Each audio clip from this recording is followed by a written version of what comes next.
How are you? Very fine.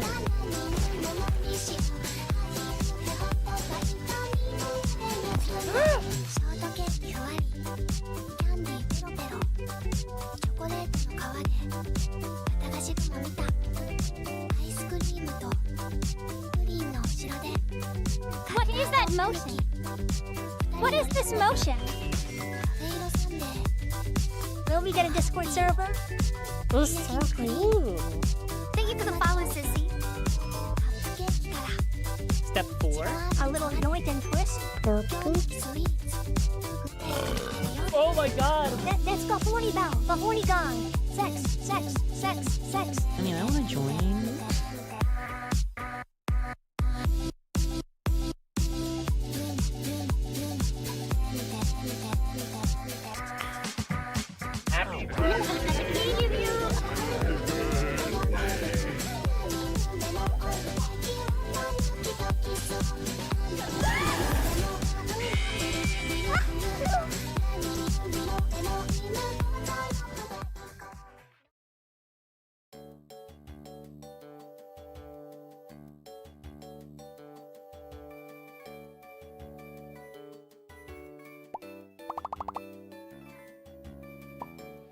Hi guys! Oh shit, wait, I still have the chicken nuggets on screen. I should probably get rid of those. How do I do that? I was wrong. That's also wrong. That's also wrong. It's also wrong. Okay, I'm playing around. I know what it is. I titled my things correctly, okay? I have the iced tea layer, I got the nuggets table layer, I got the white wine layer, I got the red wine layer. I know it all. I'm organized. Kinda. A little bit. Yo, NT! Thank you so much for the 5 gifted. Dude, you just kept the hype train alive. Okay, welcome guys. I hope you're having a great day today. Thank you so much for stopping by for my Monday stream.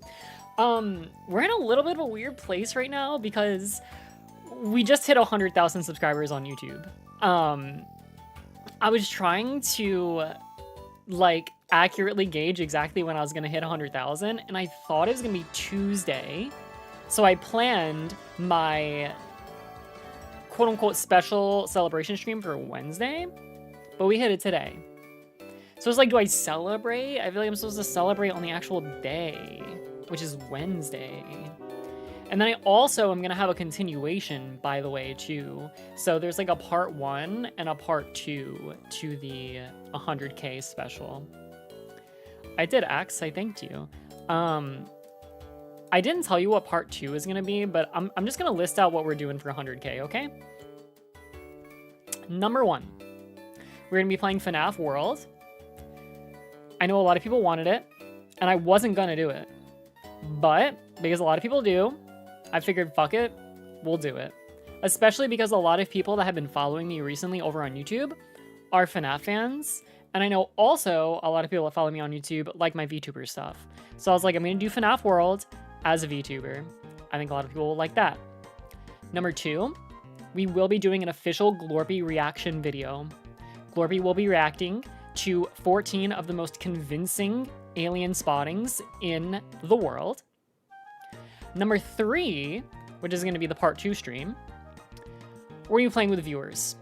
So the last time we did a viewer stream was my 29-hour no sleep stream. So we're going to be doing a viewer stream. I think we're going to be doing Fall Guys and what's it called, Jackbox again, because both of those worked out really well and a lot of people can participate and have a lot of fun. So we'll be doing that next week.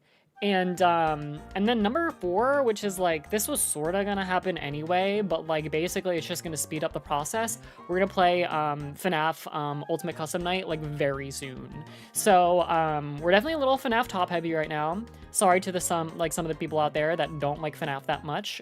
I get it, but what can you do? I've just been sort of obsessed doing it, playing the games, watching the videos, so here we are. But yeah, that is pretty much what we got, planned. So I hope you guys are looking forward to all of it. Oh gosh, I technically have like more things to say. So I guess, there is,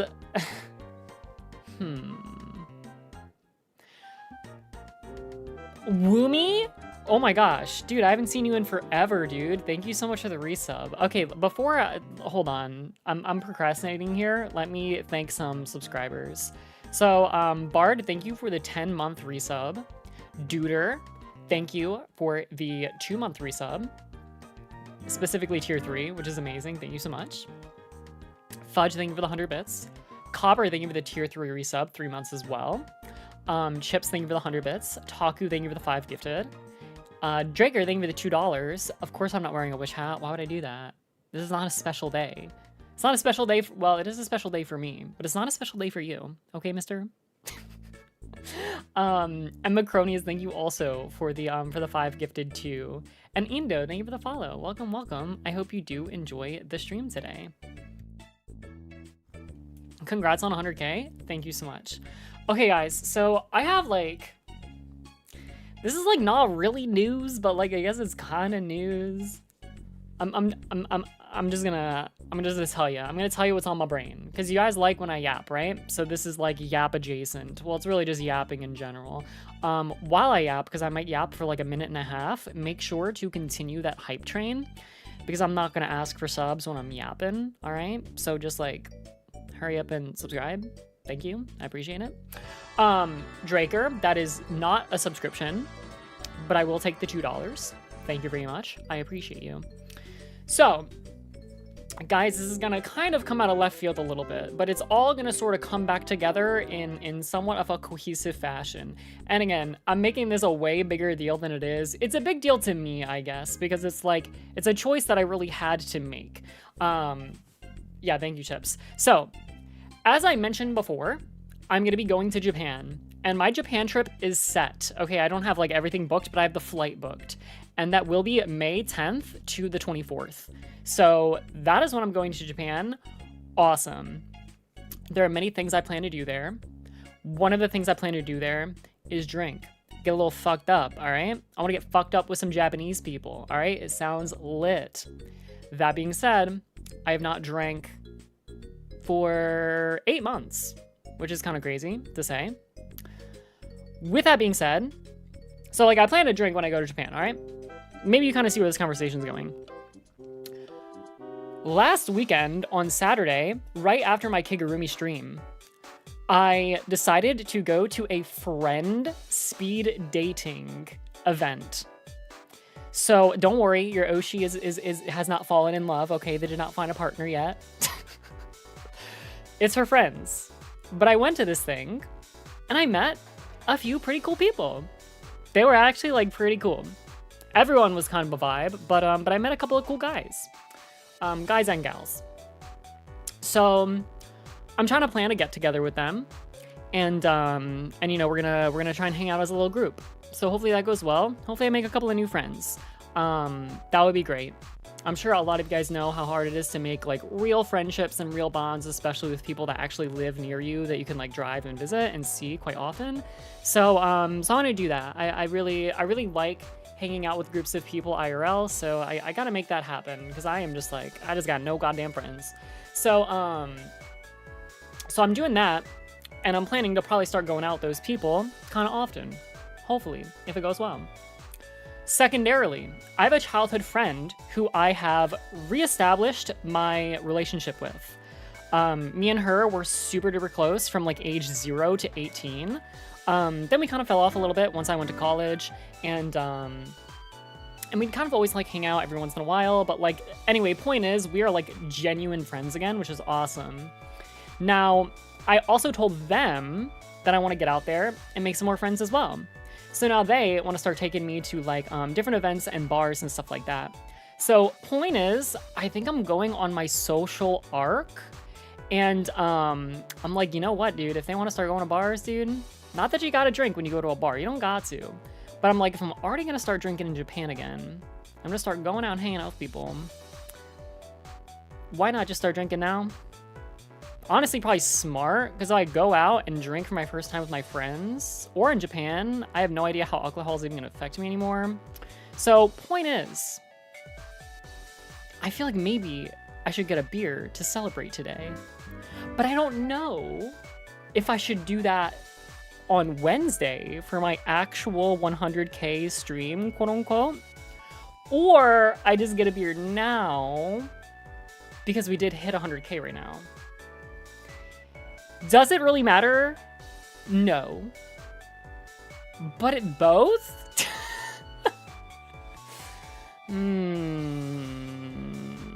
Both.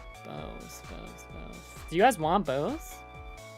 Okay, I'm gonna let fate decide. If we hit level 10 hype train, I'm getting a beer to celebrate for the 100K and for the level 10 hype train. I think you're technically not allowed to do that.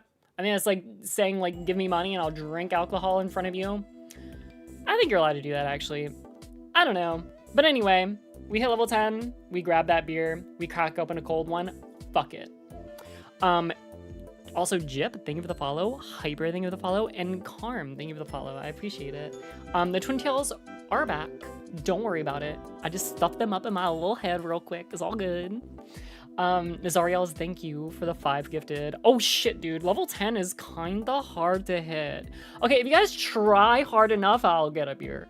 So if that looks like freaking level 9.25 and you guys really tried, then maybe that's enough. We'll see. We'll vibes it a little bit. But we definitely need more than level 7.5. I'm going to tell you that right now. We need more than level 7.5. And we have 1 minute left of the hype train. Do you want your Oshi to break her alcohol virginity after 8 months of not drinking? Do you want that? Again, don't worry. It's not like a weird thing. Don't make it weird as in like you're trying to protect me and my sobriety, because I plan to drink anyway. That's why I gave you the whole yap session before, okay?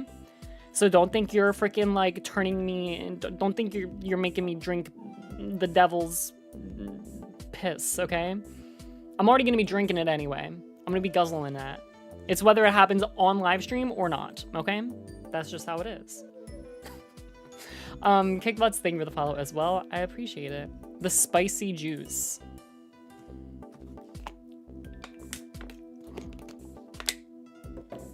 Well, we got 5 seconds left.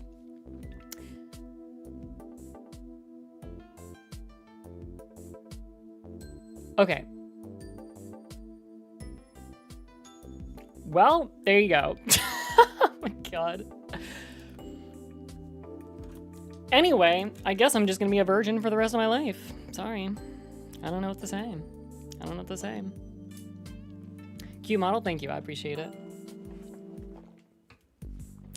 I just clicked on the stream. What is this? Don't worry. You're gonna get the FNAF you know and love. Don't worry about it. It's gonna happen. It's all good. Relax. Just chill for a little bit. Hang out. We could fix that. Wait, what are we fixing? Listen, if you give me enough money, I'm drinking anyway. Hype train or not hype train? Someone drops $25, says get drunk with me right now. My Oshi. Listen, I'm not too hard to I don't even know what the word I'm supposed to use, but anyway, whatever. Hydrate.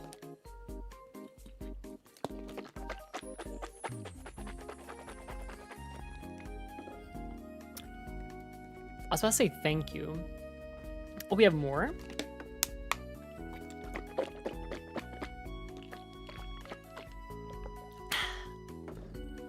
Glorpy, come in here. Okay. Hello, guys. Right. Why my hair like all like purple again?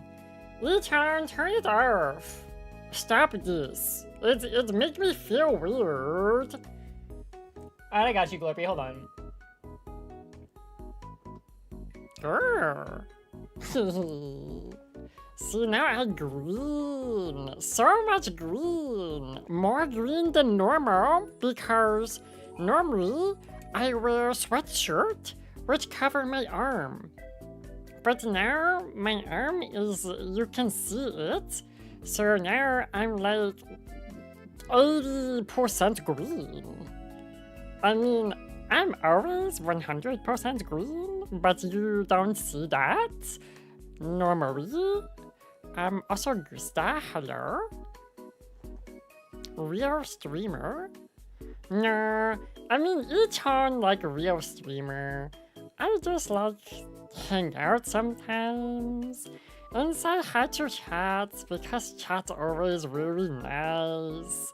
So yeah, just just stopping by. Are you guys good though? You have good Monday maybe? Or like Monday getting better now? Maybe? Maybe? Yeah? My sub gonna end soon, cannot resub? Don't worry, each one have really good community, so maybe you get gift sub instead. Yeah, you guys doing good? Good. What the heck was that? Sorry, each one just make me chicken nugget, so I make a weird burp. But it was like a weird one though. How it going? It's going good. Going very good. Hey Grumpy, where you get Kigurumi? Where I get Kigurumi? I let you get one day. Maybe when Echan stop being so stingy with her money, then I get one too.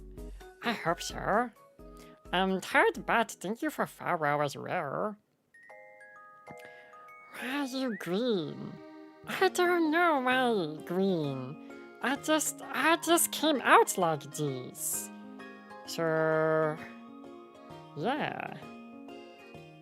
Hi Aurora. Hello? I should type of exclamation point buy to buy my own Kigurumi mask? That's true. But first I have to steal each own credit card. Hello, Dari. Are you gonna watch Can You Beat FNAF 3 without minigame by Dapper Wafer? I don't know, that's a question for Echan. I don't know. Maybe though, maybe she will do that. What's happening? I don't know. Maybe I'll go get Echan to come back, okay? Echan! Help me! Help! Hello guys, what's up? How are we? Did you enjoy Glorpy? Did you enjoy her? Did you enjoy hanging out with Glorpy? Did she behave? Was she well behaved? I feel like she's been more well behaved recently. I felt like you know, and when I really had to discipline her during that Dark Souls stream, she's been she just really doesn't want to have something like that happen again. So I feel bad that I came down a little hard on her, but because I know she still feels bad about it. I don't know, she's being bad though, she had to learn. I want Glorpy back. She'll come back, don't worry. Next stream, she's guaranteed to come back because she's doing her own React segment. Also, Felipe, thank you for the follow as well. Welcome, welcome. I hope you do enjoy the stream. Hello, Rowboat. Welcome, welcome. Good to see you as well.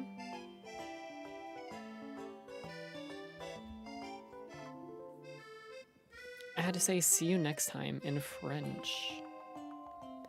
Gamba when? I don't know if we can Gamba for this stream. What's Gamba? I don't know what we can do Gamba for. Glorified Doc? I would love to have Glorified Doc. That would be so good. How is there not one yet? It's actually kind of crazy. First time seeing the VTuber?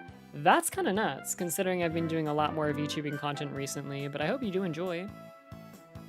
How many breaths do you take this stream? What kind of question is that? A lot, I think. I blink a lot, too.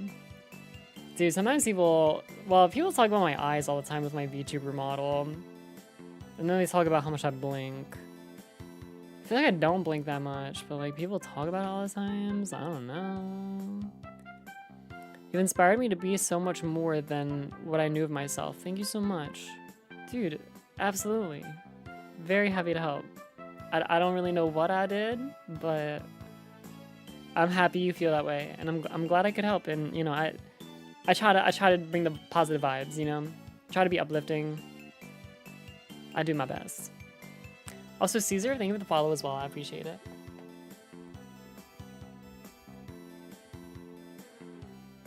Oh, how many pretzels for the gamba? Your pupils constrict and dilate every blink. Yeah, I know they do. I know. My eyes are like all crazy. Yeah, there's like a lot that goes on with them. Plus, like sometimes like one eye blinks and the other one doesn't, and like.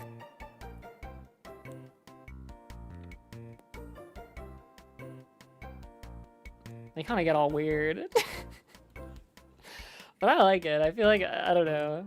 I like the way my eyes work. Yeah, it looks extra squishy.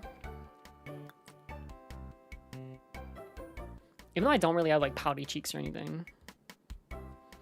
Your eyes are my favorite thing though. Yeah, I know. Don't worry. They're not going anywhere. I'm not gonna lose my eyeballs. Don't worry about it.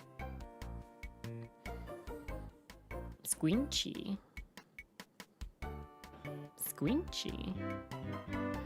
I love Bibu. I said it right, chat. I said it right. I used to always call her Bibo. I feel like Bibo is funnier. I don't know. Because it's Bijo, right? So it's like...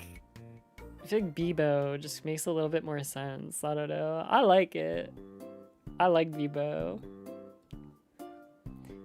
M80 is low... Okay, I don't know what you just said, but I read M80 and I'm like, oh yeah, that's a professional Counter-Strike team. They're pretty cool. I like Slacks. He's kind of alright, I guess. Hi, Dunia. Good to see you. Welcome.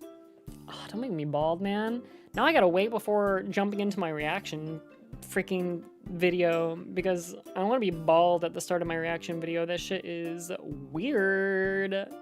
Don't want to be bald at the start of my freaking YouTube video. Yuck. Because being bald is gross. It's such a lie. Dude, recently, like, I don't know, dude. I, like, seen more bald people recently, and I'm like, dude, like, bald people, like, always be looking, like, pretty good. You know what I mean? I think bald people either look, like, average or, like, kind of like Chads. There's not too many, like, ugly bald people. I'm just, like, gonna be real. I mean, different if you're, like, you know, omega balding. If you're, like, you know, 95% bald, but you're trying to hold on to, like, the last 5%. That shit can look kind of gross, not gonna lie. But listen, I understand. You know, you're just trying to keep it. You know, you really don't want to lose the last few pieces. I get it. Okay, I get it. Well, I don't get it, but, like, I get it. I know, no, not like me. Totally not like me. Totally not like me. Especially right now. Totally not like me right now. But yeah, dude, if you're just full-on bald, I feel like full-on bald normally looks pretty good. I feel like full-on bald is just like, it's just such a look. I don't know. Does your family have baldness? Yeah, I mean, my dad's pretty bald, yeah. My uncle's pretty bald. My other uncle is not too bald. And my other uncle actually has some pretty decent hair. So, yeah. Everyone kind of has thin hair in my family, though, quite a bit. Like, I have thin hair. No one has, like, a lot of hair in my family. Like, my uncle that's not bald, like, he's not, like, you know, he just got, like, that straight hairline, you know what I mean? But, like, his hair is still thin overall, if that makes sense. Hi, Human. Hi, Escaper. Good to see you guys. Welcome, welcome. Oh, dude, I did not hydrate. Oh, yeah, if you just drink water, your hair will grow back.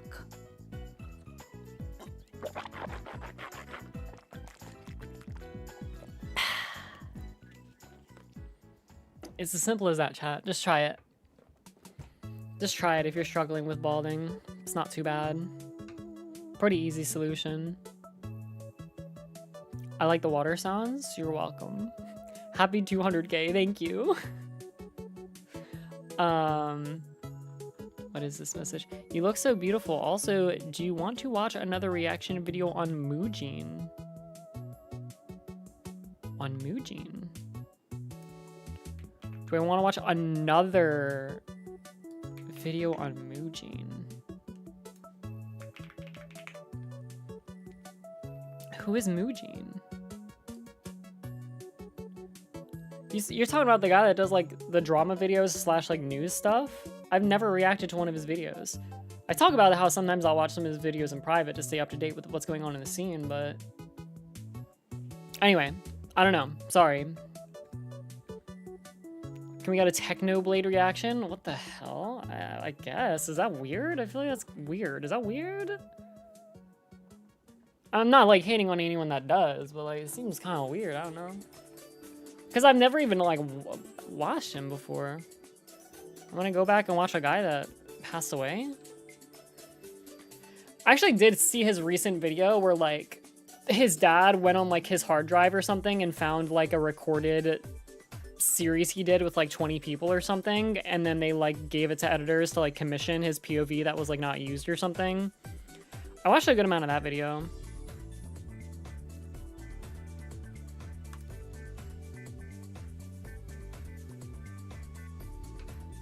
Just seems like a weird choice to be like reacting to Technoblade. I don't know, maybe not. Maybe I'm just thinking about it too deep. Okay. Yeah, I don't watch much Minecraft, people. I like Minecraft a lot. I haven't played it in quite a long time. An Auto Fister compilation. Auto Fister's quite great. Yeah, I'll probably start watching some more VTuber videos again kind of soon. It's been a while. Hey, Legacy, thank you for the follow. Welcome, welcome. Nice lunch. Food goals. What did I eat for lunch? Oh, I had Taco Bell.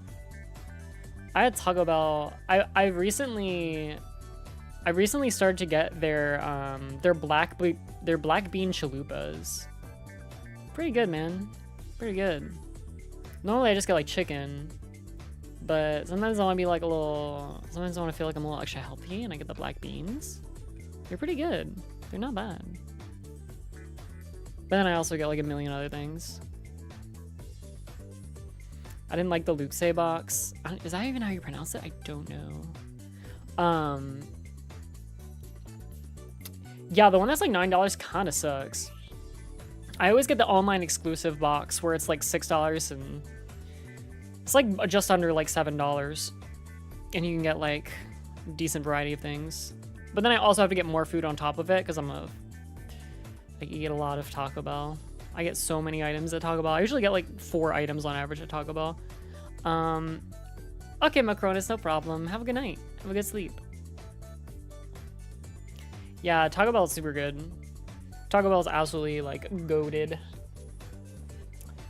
Trying to think. I only need to go pee like 30% right now. But if I don't try and go pee right now, then I will probably have to pee during the reaction stream. So that'd be a little bit cringe. Maybe it's not cringe. Maybe we pause like halfway through, that way everyone can go pee. That would be kind of cute.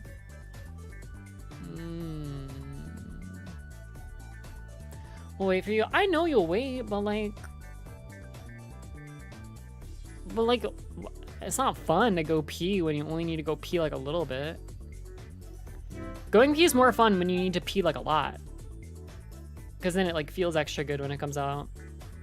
Pure Scalp, thank you for the follow. I appreciate it. React on the toilet? Just take us with you? Okay, I'll just take the whole video too, yeah. We'll just continue the stream.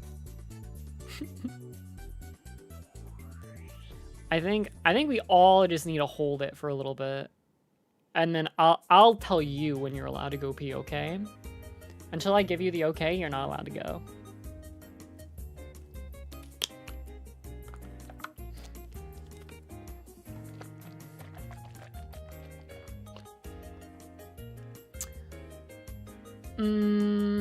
You really want to go now? I watched like one of Michael's videos, but that's it. Yo! Pacha, thank you for the $13. Here's my annual child support since you complained about me the last time. Oh, Pachan, that is you? Oh shit, dude. Yeah, dude, you heard me talking shit about how your friends were fucking being cringe as hell, and then I was like, stop talking to me, stop telling me what your fucking friends are saying. Oh shit. Yeah, well, I mean, listen, bro, it was true. Bro is like having a crisis in my DMs about what his friends were telling him. Anyway. I should react to my own toilet. That would be cool. I got a pretty good toilet. My toilet, guys, guess what color my toilet is? Guess what color my toilet is? Green, white, black. Okay, winner goes to Casper. I have a blue toilet. It's pretty cool. I bet you don't have a blue toilet. Maybe you do. But you probably don't. Does it have a shelf? What the fuck? I mean, inside of my bathroom, there is a shelf, yeah.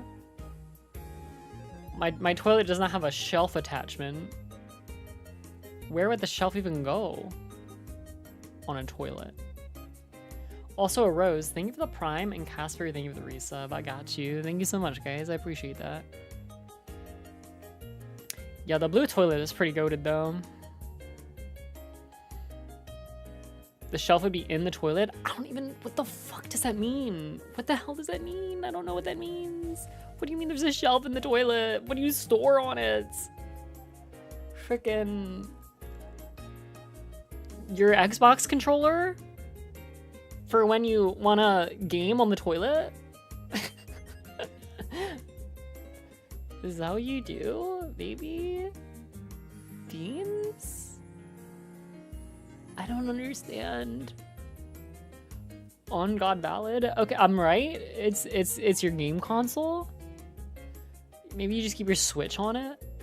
I mean, they already say that, well, like 80% of like your like phones have fecal matter on them or whatever. It's like, and like same with like keyboards and mice and stuff. So it's like, your Switch probably already has poop on it. Might as well just keep it in there.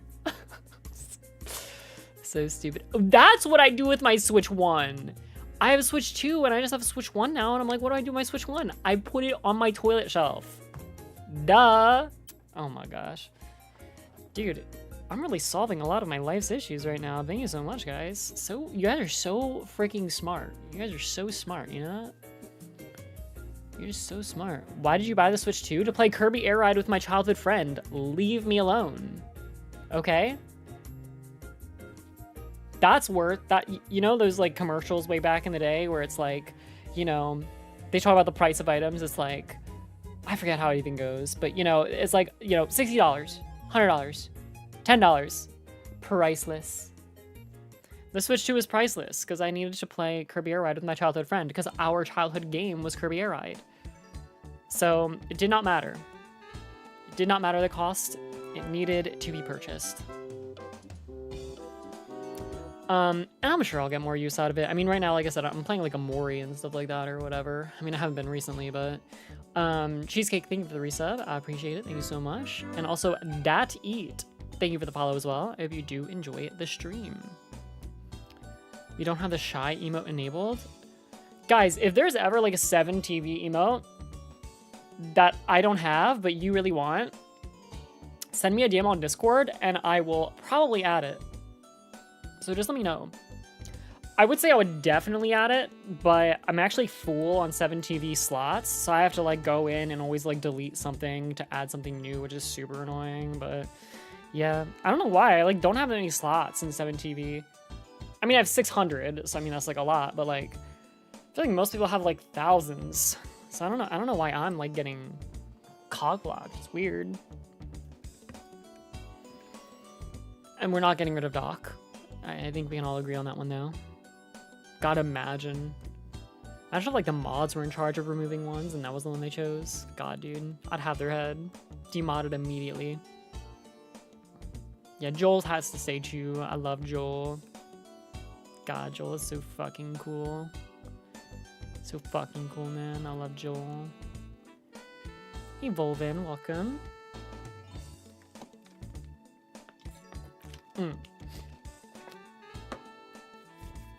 Okay. So I've been edging the pee a little bit more.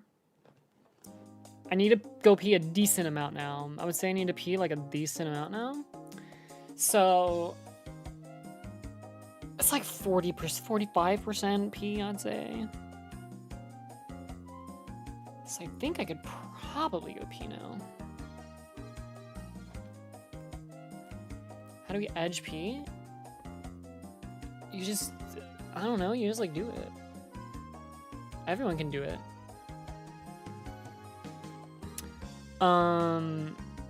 Yes. All right, chat. I am gonna go take a pee. If you want to go pee with me, feel free. I'd love for you to join me. As soon as I come back, we're gonna watch YouTube video.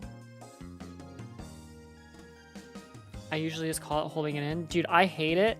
I pee every hour and I'll be in a Discord friend or call with friends sometimes for multiple hours and then I'll just hold my pee for like an hour and a half, dude. It is absolutely torturous. Anyway, yeah, all right. Going pee real quick. I'll be right back and then it will be time for some reaction content, all right?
I'm back. Hello.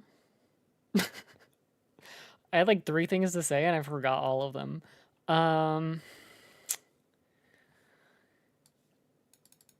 Okay, well, firstly, when I was on the toilet peeing, I opened up my phone, I went on Twitter real quick, and I did a little scroll. And the blue toilet was great. Thank you for asking. I did a little scroll, and there was a guy who was like standing in his backyard, and the camera was to him.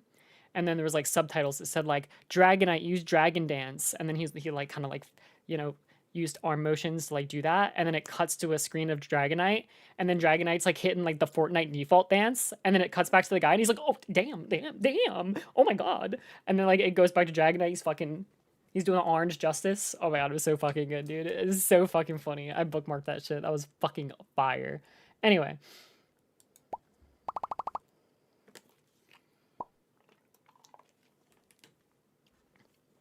He was absolutely busting it down, dude. It was insane. God, that shit was hitting different on the toilet.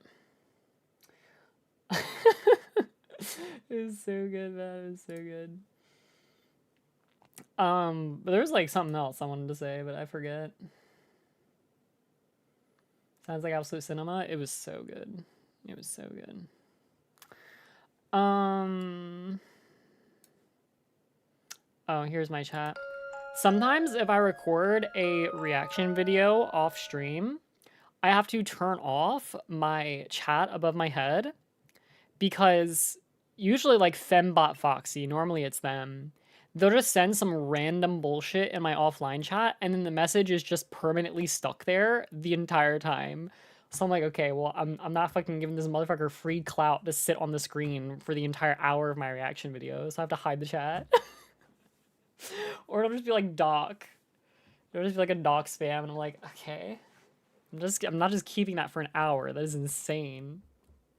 If it eventually disappeared, I would do it. I think it would be kind of funny. But bro, I'm not giving the same message on my screen for the whole reaction video. That is unhinged. So anyway, the chat is back.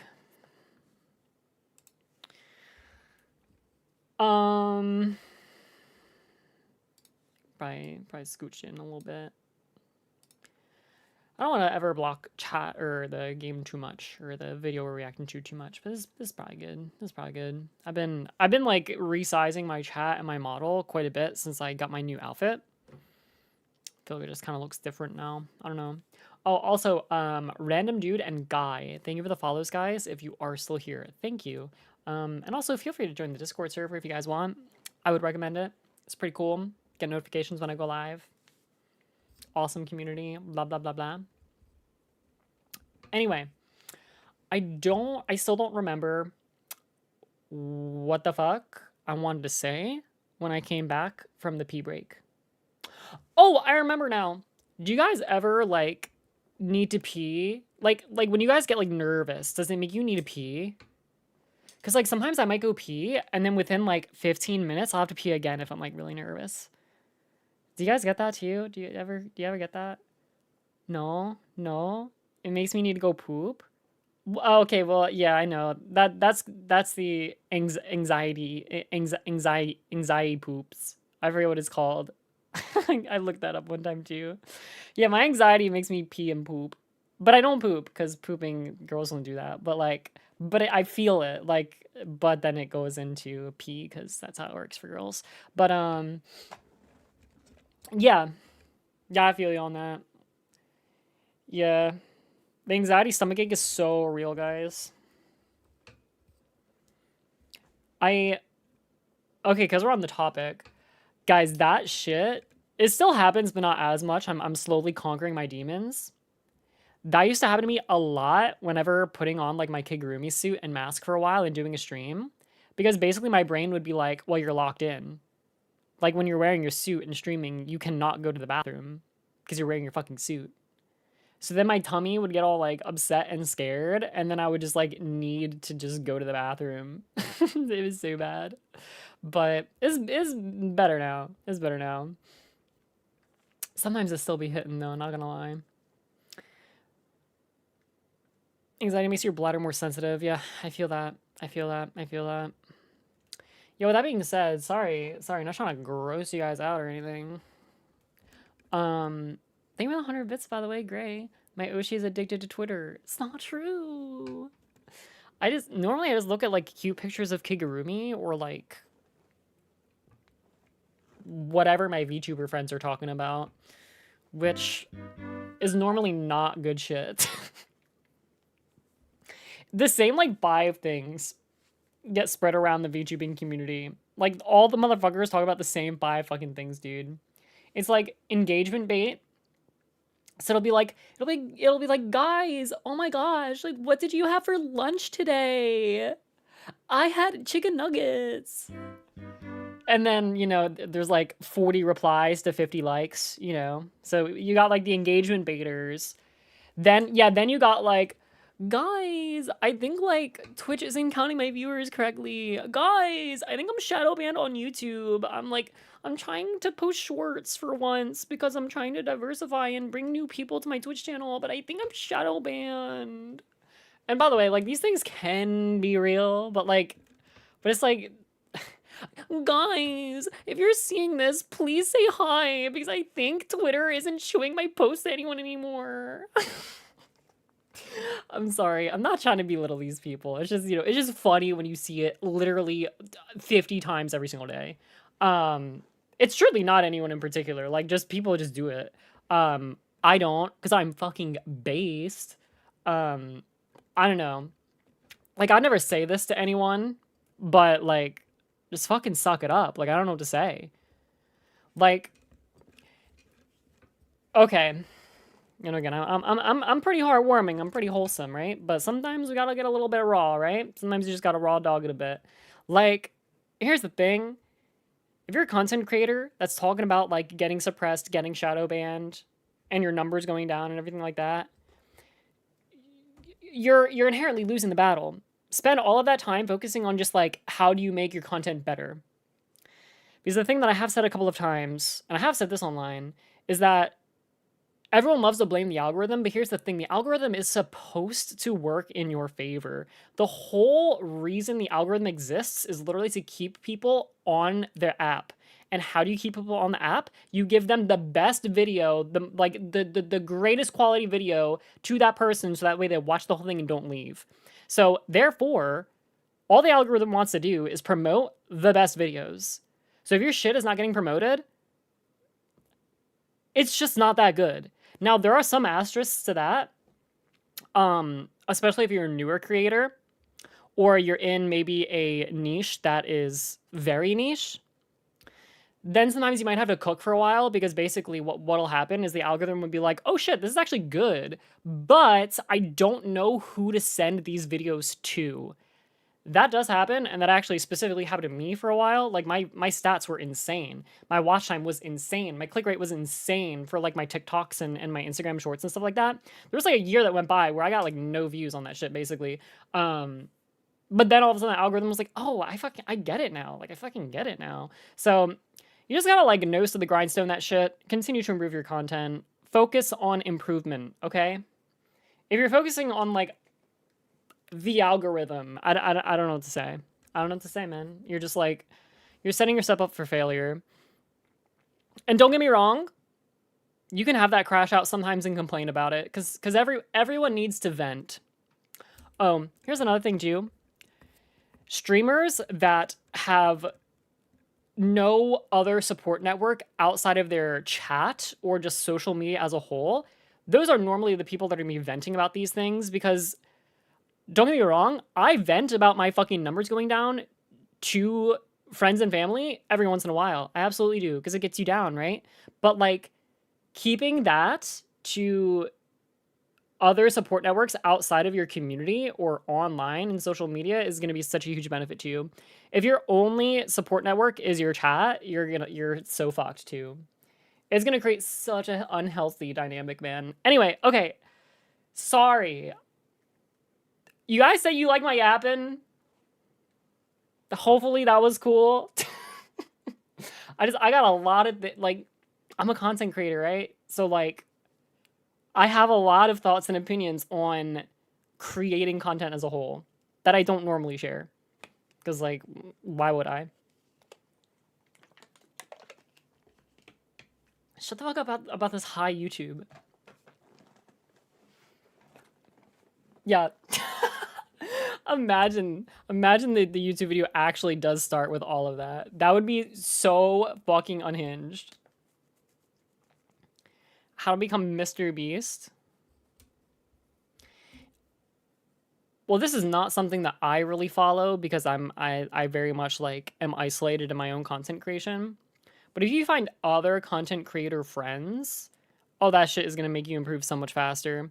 Because if any of them try something out and make a mistake, then they can let you know about it. Or if they do something that works well, then you can take note of that and potentially like copy or mirror to an extent if like, you know, you want to share that. Or just like yoink it and twist or like whatever the fuck. Like if you're in a space with other creators, that's going to help you a lot. But me, I just nose to the grindstone that shit and just like fucking failed for a long time. So, you know, that's me. But I mean, you just got to keep trying. Like you just got to keep trying. There'll be some people too on like there's like subreddits called like small Twitch streamers or like small YouTubers or like new creators or something. And they'll be like, guys, I posted like 4 YouTube shorts and like the highest view count I got is like 1,000 views. Like, what the fuck? Like, this shit's broken. I must be shadow banned. It's like, dude, what the fuck? This is your first time ever creating content you've posted for 4 days and you're already crashing out over not getting more than 1,000 views? You already got 1,000! Like, what the fuck? Oh my gosh, dude. It's just like, I don't know. Those people too, oh my god. Like, those are the people that are obviously only getting into it for the money, right? Or mostly because of the money. When you're a content creator, it's such a long and arduous journey to get like any real traction, usually. And if you do blow up very quickly, it almost is guaranteed to fuck your channel forever too. Because if you're new and you don't really know what you're doing and somehow you do go viral, now you have a level of quality and expectations that you need to meet that far exceeds what you're actually able to do on a consistent basis. So all of your videos from there on out are going to be quote unquote worse. Less people are going to click on it that just followed you. And then all of a sudden now all those people that subscribe, they're not viewing your shit. And then the algorithm goes like, what the fuck? This shit sucks. Like your content must fucking suck. So yeah, blowing up extremely quickly is usually to your detriment.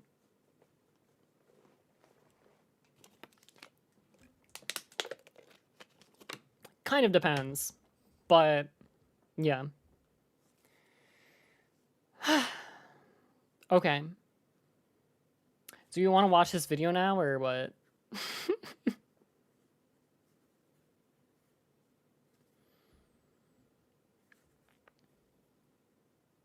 Can you say, let's jump straight into the reaction?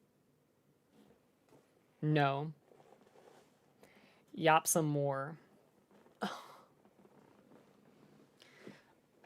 Okay, someone should, like, donate, though. Just someone subscribe for this, okay? That's all I gotta say. I will continue, but I have to think. Because I was talking about, there's, like, 5 different things that always circulate in like, the VTube Twitter space. So it's, like, engagement bait. It's like, why is my channel dying? What is something else? Can anyone jog my memory? What else do you see? Goon bait? That is true. I just don't follow those people. It's unfortunate because, like, I'll get like a follow from someone that's like verified and they have like a ton of followers. I'm like, whoa, no way. And then I scroll down and it's literally just like their fucking pussy hanging out on like every post. And I'm like, fuck, man, like, damn.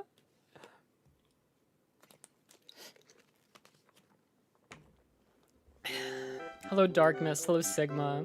Yo, Shank, thank you for the gifted sub. Yo, oh my god. Lauded Lex, thank you for the subscription as well. Thank you so much. Anyone that can subscribe with tier 1, tier 2, tier 3, super appreciate it. We are trying to get Partner Plus for this month. If you can do it 3 months in a row, we get a better revenue split with Twitch. Twitch steals less of my money. We hit Partner Plus last month, so we only need to do it 2 more months, which is like so cool. Watch Wendigoon. What the hell is that? Yo, wait, what the heck? Wait, how is the hype train already back? Dude, that timing is insane. I think you can get a hype train every hour technically, but sometimes it also doesn't work. I remember one time there was like a 3-hour span and it like wouldn't go.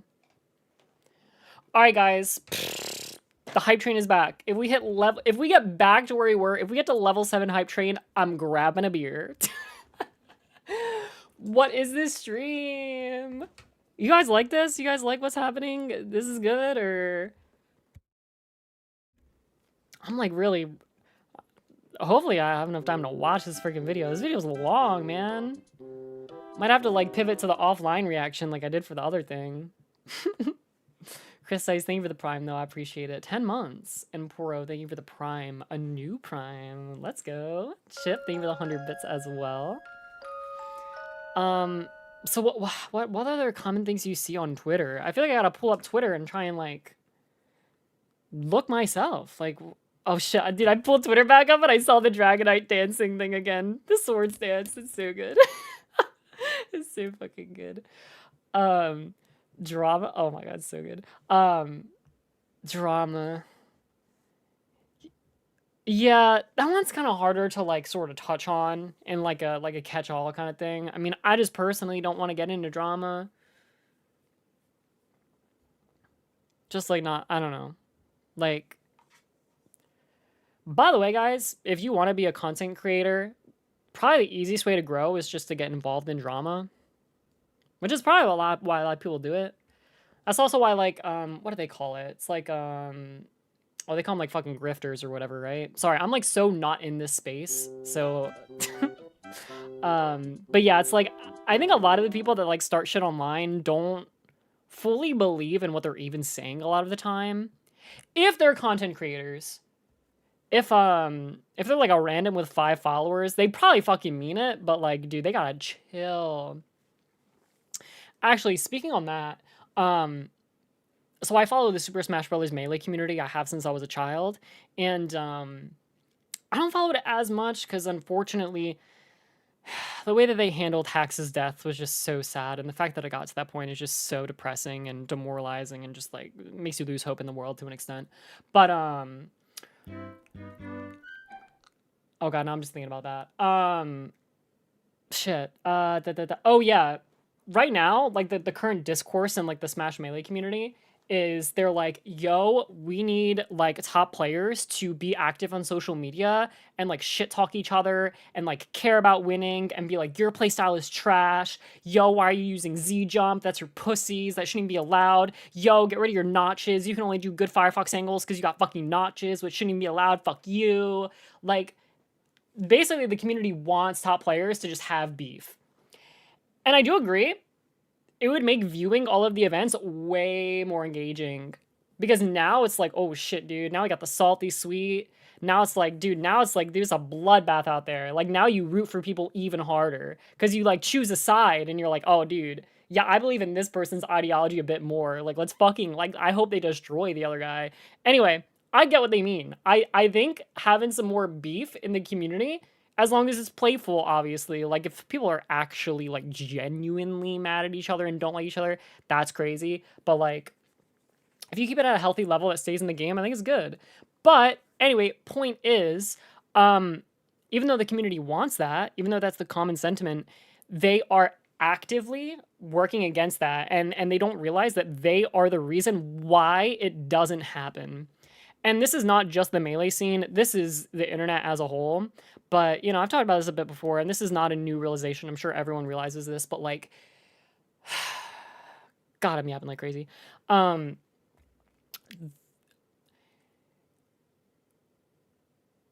Sorry for the long dramatic pause. I'm losing my train of thought. I looked at the hype train and I was like, the hype train's dying at level 2. Why even stream Pepe hands? Just kidding. Thank you for the follow, Art. I appreciate it. Okay, what was I saying? Oh yeah. The thing is that if people start beef, if people have these little confrontations online, if people, like, people on the internet are so quick to hate people, to say the most ruthless shit on honestly the most like lukewarm opinions and takes. It's absolutely fucking insane, dude. Like, people forget that like you can just disagree with people and that people are human. It's just so insane, dude. It's so insane. Like, think about your dad, think about your mom, think about your stupid fucking friend that you still love but pisses you the fuck off all the time. These people, dude, they have such shitty fucking opinions.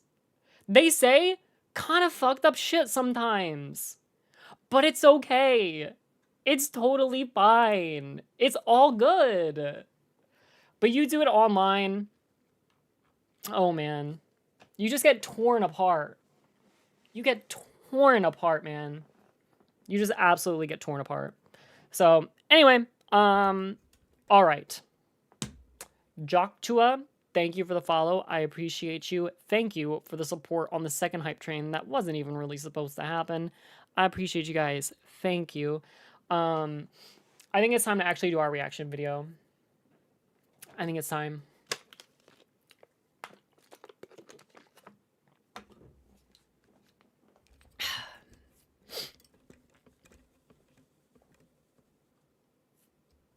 Dude, I thought this was my mouse. Oh my god. In the middle of the screen, I thought that was my mouse. That is not my mouse. Did you think that was my mouse? That's not my mouse. In fact, you can't even see my mouse on the screen. Why can't you not see my mouse on the screen? Okay, whatever.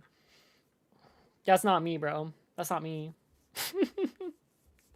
Thank you for the 100k subs. Congrats. I appreciate it. Thank you, guys. All right. This is such a late start. I think we'll be able to finish the video. Let's lock in. This is the quest to become a millionaire in FNAF Pizzeria Simulator. I somehow did a complete speedrun of this game. I gathered all the materials I needed. I ran through it, I think within like 2 hours. So the idea of completing this game with $1 million is just so strange to me. I don't understand how this is even possible.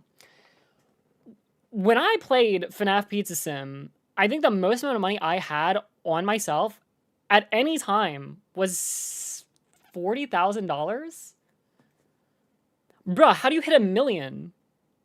Every game I played only gave me like $100. Though to be fair, I kept talking to, what was his name? Candy Randy? That's totally not his name. You gotta take a risk. Oh, if you get like Lefty to give you a lot more money, I'm sure we'll learn. But anyway, point is, I just finished Pizza Sim. I want to see how you actually make $1 million in this game because the playstyle required must be so different from what I did. Max money I had was 50,000. You gotta get, what is that, like 50 times that? So without further ado, let's jump into it. In Five Nights at Freddy's Pizzeria Simulator, you're given 6 days to create your own model pizzeria. And like any model business owner, we only have one goal in mind: provide an adequate service for many to enjoy. Make as much money as possible. Within these 6 days, I wanted to figure out just how far I could push this whole pizzeria business, and truly see how much money I could obtain in a single playthrough of FNAF 6, with the end goal of hopefully becoming a millionaire before we burn up in our inevitable fate. This challenge not only requires immense skill in every part of this game. Oh, does it really? Oh, I guess it would. Oh, that's so cool, dude. He's probably gonna min-max every single minigame to the absolute extreme. That shooter game he was playing, you probably gotta get like 999 million points every single time you do a run. If you don't, you gotta like alt-tab the game. Not alt-tab. Alt-tab for it, so that way you don't lose your coin and go back in and try again. But also a ton of patience and a lot of planning and routing. With that said, let's get into the rules of this challenge, and there's really only one. We have to finish the game with as much money as possible saved up, and hopefully we can reach that coveted millionaire status. Well, actually, you have to beat the game with $1 million in your bank account. That's the whole point. Not just as much money as possible, because guess what? That's what I did. I guess I also beat this challenge then. 50,000? That's all you need, baby. I knew going into this challenge that I had to start saving as much money as possible from the very start, and that this would be a very long trial and error process until I truly had the best possible route figured out. And the routing for this game starts early, and by early I literally mean before you even open the game. When FNAF 6 was first released, it was meant to be a surprise that it was actually an official FNAF game. So when first booting up the game, you were met with a simple 8-bit minigame where you were feeding children some pizza. This would then transition into a demo salvage sequence where the official game would then start.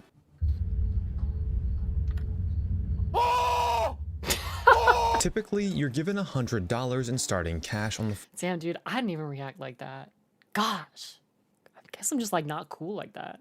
first day. But that won't get us very far. Luckily, if you design your pizza to have the bottom 4 options Yeah, it looks more on like it, Doc, I which think. honestly creates the most disgusting sounding pizza ever. Like, you leave out the best 2 toppings and then put olives on it, bro. What child is going to eat this? Like, it's, oh my god. I mean, yeah, when you force it down their throat like that, I mean, do they really have a choice? Regardless, if you design your pizza in this specific way, then play the minigame and baby intro sequence, you'll be awarded an extra $100 in addition to your normal starting cash. Though, a problem with this strategy I gotta is that react even harder. when creating a new game, you still won't be met with this screen. It's only meant to trigger when you boot up the game for the very first time. So every time that we want to restart this challenge, we'll actually have to go into the save file for the game and change this first variable from a 1 to a 0, which will then start us on this screen instead of the normal title screen. Then not play a big the deal. entire minigame sequence again and listen to Henry's entire intro tape, and we can finally start the game. Okay, that kinda We did sucks. all of that for just $100 extra. And Do trust you really? Well, I guess you probably do need that because like it's all about compound interest. Is that what they call that? Like if you even just $100 more in the start is really like, you know, maybe 50,000 on the last day. Do you know what I mean? me, the penny pinching is not going to stop here. Now that we're in the simulator mode, we can actually choose what to buy and do. Throughout the entire game, there are 3 main sources of money making. The first of which is the conventional revenue that your pizzeria pulls in. We'll get more into the specifics for this stuff during the end of the night section. But all that you need to know for now is that the higher these numbers are here, the more money that will pull in at the end of the night. The second source of money making is the salvage sections. At the end of each night in the office, you're given the option to salvage one of the 4 animatronics that appear during the night sections. Again, we'll go more into these in detail once we reach them in the playthrough, but I just realized I was talking about like save scumming of like if you don't get exactly 9 million points in every single minigame, then you have to alt F4. That's not what Bones would do. He would literally restart the entire challenge because that's the guy he is. Jesus Christ, dude, this sounds like such a headache. it's very important that we salvage every single animatronic. The amount of revenue that you get from salvages is typically a large percentage, if not entirely more than the revenue that your pizzeria pulls in. Oh my god, roommate in the back, a brother in the back, a lover in the back cam. For that day. The trade-off is that you have to fend them off in the office sections, but in our case, we don't really have a choice. However, these 2 sources of income pale in comparison to our last form of money making, and that is Faz rating and minigames. Though the logic of these minigames doesn't really make too much sense, as you're literally buying an arcade game, then somehow getting more money out of that same arcade game, but whatever, we Kinda take what we lit. can get. Minigames are by far the largest variable in the playthrough for money making. Essentially, whenever you place an Inside 'em. attraction or animatronic down for the first time, add any buyables for an attraction, or play mini games, your Faz rating will increase. Every time your Faz rating increases by 1,000, you'll be awarded with a $100 performance bonus. However, you can't just constantly play mini games until you've become a millionaire. You're only given 10 Faz tokens to play per night, giving us a total of 60 tries at minigames before we've earned as much money as we possibly can for the playthrough. Remember that number Holy because it will shit, become that thing very fucking important later on. spins. Now that we know how to generally Was make that money in real FNAF time? 6, let's get into exactly how we can play Monday as efficiently as possible. Throughout the last minute or so, I've explained the various sources of money making that are present throughout the entire game. However, there's an additional one-time source of income that is one of the most important in the entire game, and that is the achievement bonuses. There are 4 achievements total in the game, which are obtained by collecting and placing down each major set of animatronics present in each of the main catalogs. These award a ridiculous amount of money, with the Trash in the Gang achievement awarding $1,000, the Mediocre Melodies achievement awarding $10,000, and the Rockstars Assemble awarding $20,000. Unfortunately, the last achievement, Posh Pizzeria, doesn't reward any cash, but with how much the animatronics for that achievement cost, I'm more than okay with avoiding it. Our route for Monday is essentially going to be rushing the Trash in the Gang and Mediocre Melodies achievements so we can set up our best money-making attractions for the remainder of the game. To start, we have our first $200 from the intro and bonus. With these $200, buy the small show stage, then every single Trash in the Gang animatronic. Now place all of them down one after another to get their initial Faz rating bonuses. Now accept the sponsorship for the Funtime Pop Soda for an additional $250. I don't know if I mentioned You're this gonna have to accept earlier, every but single we're one. obviously going to be accepting every single ad, making the night sections even harder. But again, we don't really have a choice here because they will 5 give us more ads in money. one At this night point, you should sounds have insane. $470 total. In order to unlock each of the additional sections in the catalog menu, we'll have to spend a certain amount of total cash. This is why we purchased all of the Trash in the Gang animatronics, even though we only have enough space to place one of them down. Once we've bought all of the Trash in the Gang, we can purchase the colorful cups and plates to push us over $100 spent in total. Unlocking the Stan's Budget Tech catalog. It's here that we find our first mini games, and seeing as we still have 10 My Faz tokens boy. for the night, we're going to want to find the most efficient way possible to use them. In Stan's Budget Tech, we have 3 arcade cabinets to choose from: Fruity Maze, Midnight Motorist, and Candy Cadet. In a perfect world, Candy Cadet would be the best option. His minigame is as simple as it gets. He just rolls a random number between 1 and 8, then multiplies that value by 250 to calculate the total Faz rating that you get from that minigame. However, he has a 1% chance to tell one of his lore stories. It's 1%? Tell me what it is. Tell me what it is. I tried so many times. I think I played him... Maybe I played him like 80 times or 60 or something. I guess I wasn't super unlucky of not getting it, but damn. He's the only one I played my entire playthrough. Which award an additional 5,000 Faz rating. Getting this 1% chance would be huge, but I'm not about to go through all that intro cutscene and set up 99 out of 100 times just to get that one bonus. Understandable. So for consistency, we have to choose between Fruity Maze and Midnight Motorist. Fruity Maze is significantly harder, and it doesn't provide any advantages in Faz rating, so we're going to go with Midnight Motorist. Midnight Motorist is fairly simple. Once your car has reached a speed of 150 miles... This shit was impossible to play with a Kigurumi mask, and I'm now realizing why it would definitely be illegal to drive with one. I would say would be, like it is illegal to drive with one, but like I get it. Because I think I would kill someone if I tried to drive with my mask on. Per hour, your score will begin to increase. If you ever hit a car, you'll be forced to speed back up in order to continue to gain score. What the f***, dude? I found the best place to stay is right between the 2 roads, probably slamming directly into the guardrail.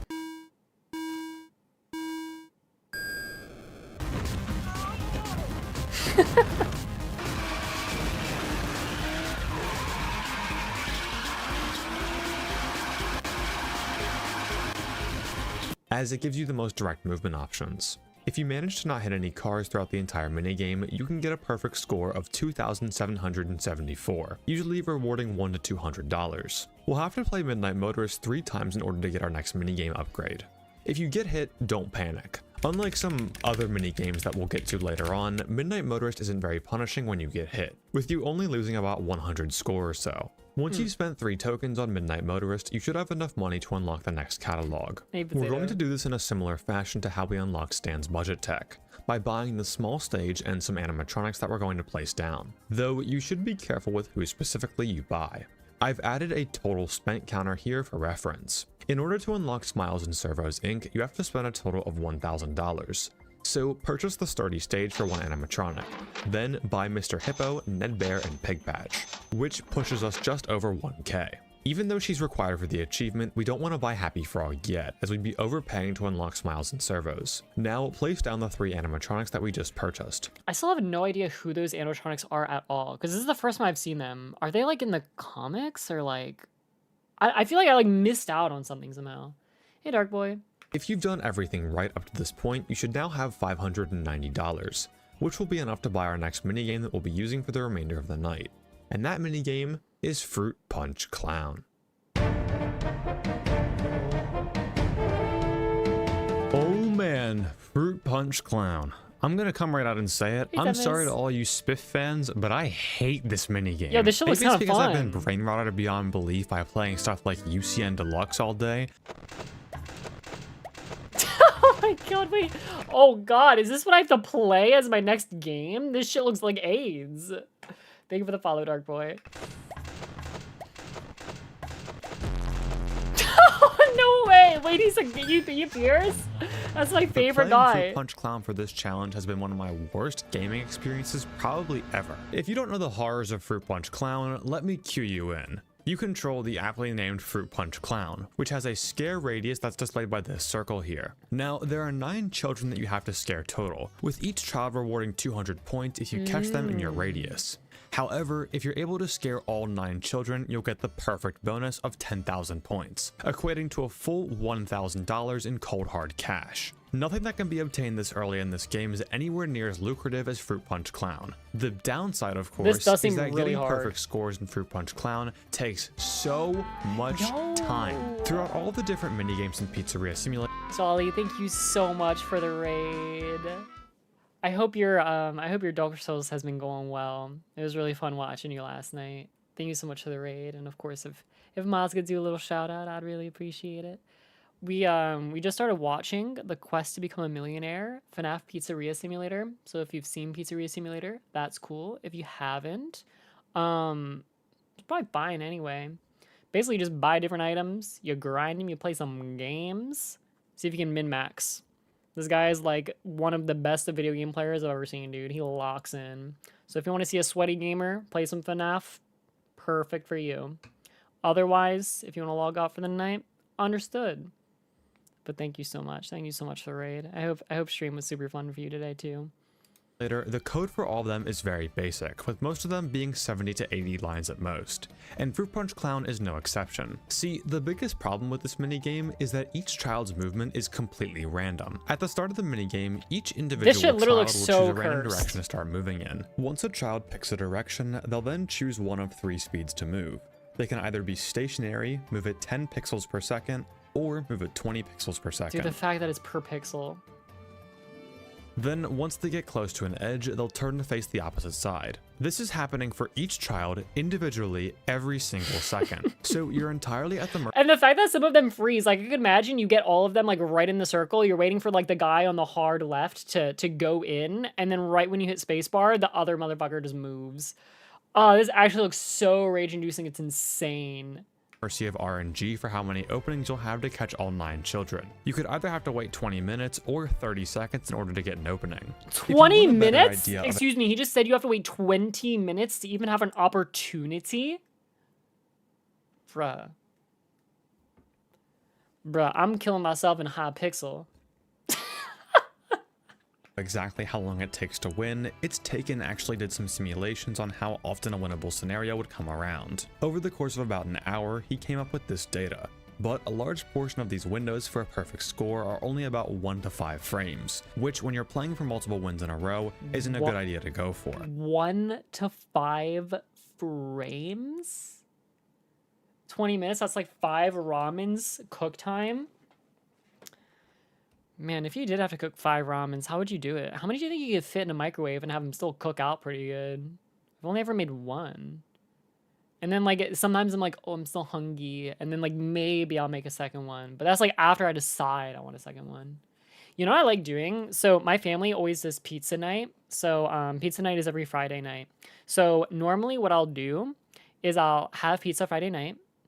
And then after that, I can have a chosen meal to basically be 1 slice of frozen pizza or like saved pizza and then a cup of ramen. That's like perfect, dude. It's a very yummy combination. But anyway, let's continue. In order to make our route work, we're going to need 4 perfect fruit punch clowns out of 7 tries. And this is by far the single most agonizing part of the run. There were so many times where I wanted to go for a scare and I felt like I could predict a movement, but I ultimately always decided against it because I knew I needed to win 4 out of 7 times, with very little room for error. On average, I usually spend about 40 minutes just sitting here waiting for these stupid kids. 40 minutes! This genuinely sounds so horrible. I literally just can't even believe someone would do this.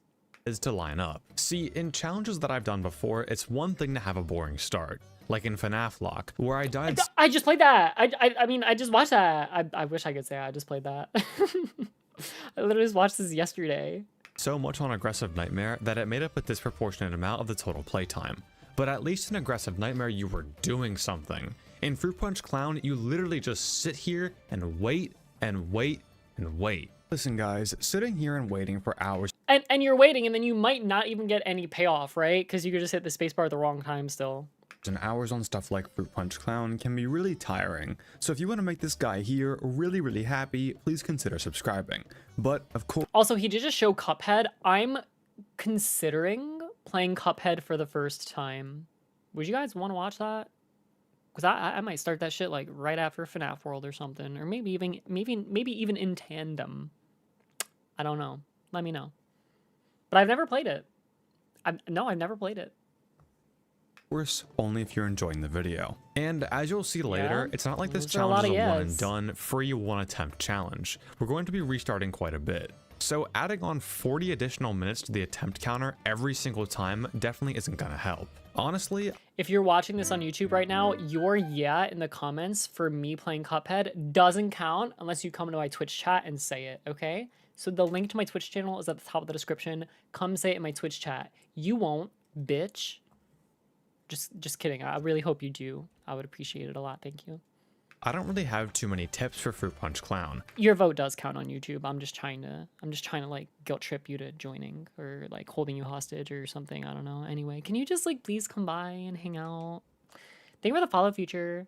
Just find some good videos to play in the background and be really patient. There's nothing worse than having Chat, press 1 if the streams are fun. And please like do it, because then like YouTube is gonna be like, dang, those streams are super fun.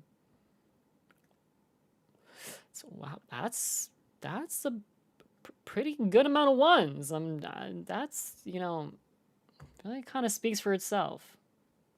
having the mindset of, oh man, it sure has been a long time since I've had an opening. I should just Try try to type in 1 with the O-N-E. That is crazy. That is crazy work.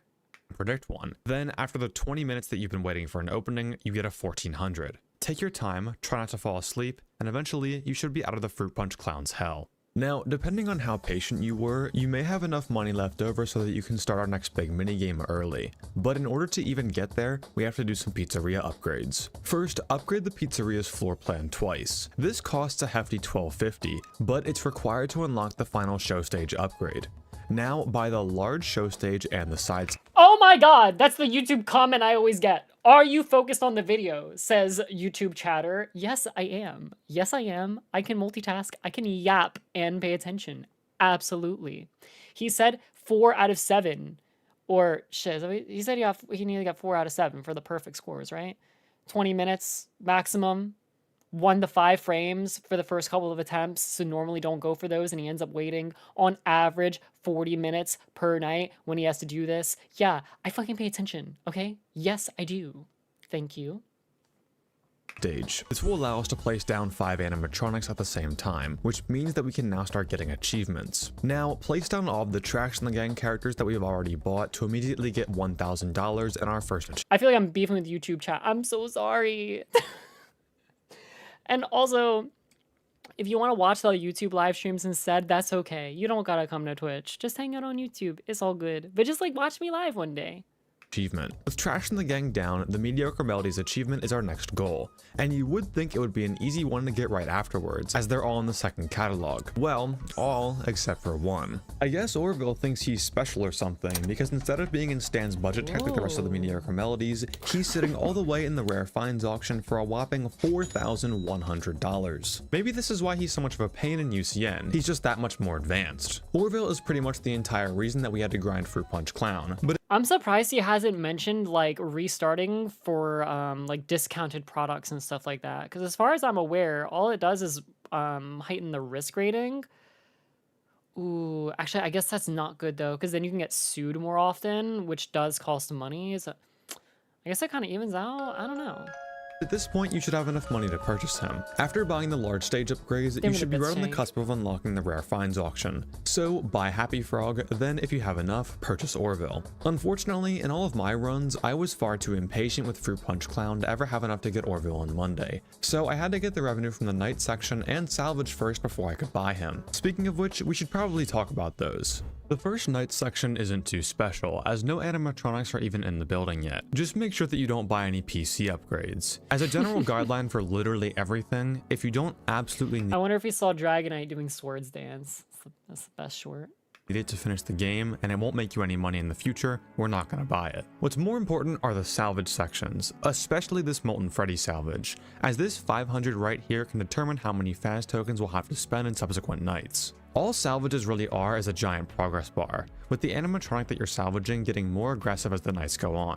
In order to win a salvage, you have to play 5 separate audio prompts, and if the animatronic gets too aggressive, you'll need to use your taser on them. However, even though you might want to, you can't just continuously shock the animatronic. There's still money to be made here. If you shock the animatronic more than 3 times, the signs are being bad. Salvage value is halved, and if you shock any more than that, you'll only get $100 for the salvage, regardless of how much money the animatronic was originally worth.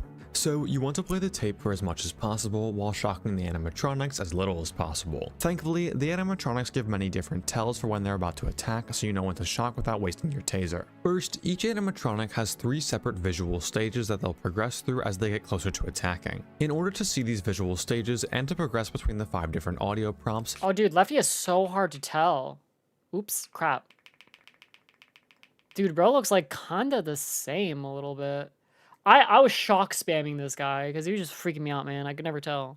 you'll have to pull up your maintenance checklist. It is very important to note that you don't have to actually fill out the boxes on the page. In fact, I would encourage you not to, as animatronics will progress faster while you have this page up. For each of the animatronics, their last stage before attacking has a tell that you can use. Molten Freddy will be leaning forward on the desk and cast a large shadow, Scrap Trap will be showing his teeth, Scrap Baby is the most obvious, showing her right eye, and for Lefty, just the right corner of his star will be visible and he'll be looking down at you. These visual cues give a clear idea of where the animatronic is in their progress. And for I mean, it makes sense. Like, now that you know that, I'm sure it's extremely easy, but like, you know, I know that. For a casual playthrough, I would suggest immediately shocking whenever you see an animatronic in stage 3. However, we don't want to lose any money whatsoever, so we're going to have to play a little bit riskier. To help visualize this, we're going to have to look at some of the numbers for salvages. So we know that every salvage is essentially one big progress bar, and you might think that the visual change to stage 3 would be close to the kill threshold. But actually, it's only the halfway point. The total progress required for an animatronic to kill is 1,200 or 1,000 when pulling down the checklist, and the visual stage changes every 250 progress. So an animatronic can be in stage 3 and still have half of their progress left. However, at 750 progress, every animatronic will begin to play a distinct audio cue. This is when I would recommend using your taser, as now you're a bit closer to the kill threshold. These are pretty quiet, but they're a lot easier to hear if you pause the tape player. Molten Freddy's sound is sort of like a popping, Scrap Traps is a heartbeat, Scrap Babies kind of sounds like some metal scraping, and Lefties is a hissing sound. Don't worry if you have the tape paused for a while if you're trying to listen to these, as the animatronics won't progress unless you have the tape player playing or you have the checklist up. As long as you can listen for audio cues, none of these salvages should give you too much trouble. Once you've salvaged Molten Freddy, we can move on to Tuesday. You won't get very much end of night money on Monday, since our pizzeria is kinda ass right now if I'm being honest. 3 wins in a row. It might honestly be better. 25 bonus revenue. Dude, what kind of roll? So we'll go into how to optimize this section once we have a bit more cash. With Molten Freddy's salvage and the Tuesday sponsorship, you should now have enough money to buy Orville. Now, upon placing down all the mediocre melodies, we're awarded with a whopping $10,000. But we aren't going to hold on to this $10,000 for long. With the rare finds auction open and $10,000 in cold hard cash, it's time to make our biggest investment yet. Oh my god! Under Night Music! What the fuck, dude? Dude, by the way, ever since like mid 2025, every YouTuber is using Under Night Music now in their videos, I swear to God, and I'm happy because it's my favorite fighting game outside of Melee. And I love Outnum, and I want to marry her. Why can't Outnum be real? There's only 2 women I've ever fallen in love with in my life. One of them is Outnum. The other one is my middle school girlfriend. So, like, it makes me happy, but also play the game. It's so good. I know bro has never played Under Night, okay? I know he hasn't. Maybe he has. If he has, then I am so sorry. But most people that use it don't. Just play it. It's so good. It needs more players. Now, throughout this video, we haven't really done anything too hard yet. Sure, Fruit Punch Clown is annoying and really forces you to be patient, but it isn't exactly difficult. At least not compared to some of the other stuff that we've done on this channel. So you're probably wondering why this video has taken so long to come out. Well, the biggest moneymaker in this game Apparently it was used in a Roblox game. Oh my god. Don't tell me that's why it's being used more. Oh my god. Yeah, if you've never heard of Under Night In-Birth, yeah, I'd super recommend it. Right now, the newest one is Under Night In-Birth 2, Sis Celeste. Goes on sale for a decently cheap price, like $20, $25, $30 maybe, I don't know. It's really good. And you still can get online games. Even like the game's not fully dead. It always has at least like 100 players playing or something like that. also happens to be one of the single hardest challenges in the vanilla FNAF games. When you're ready, head into the catalog and purchase Gravity Vortex. Oh man, don't do this to me. I just want to play Under Night now.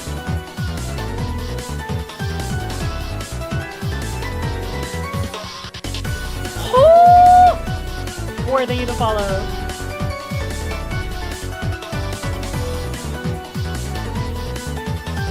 Shit, dude, my man's is actually playing Toho. This is crazy.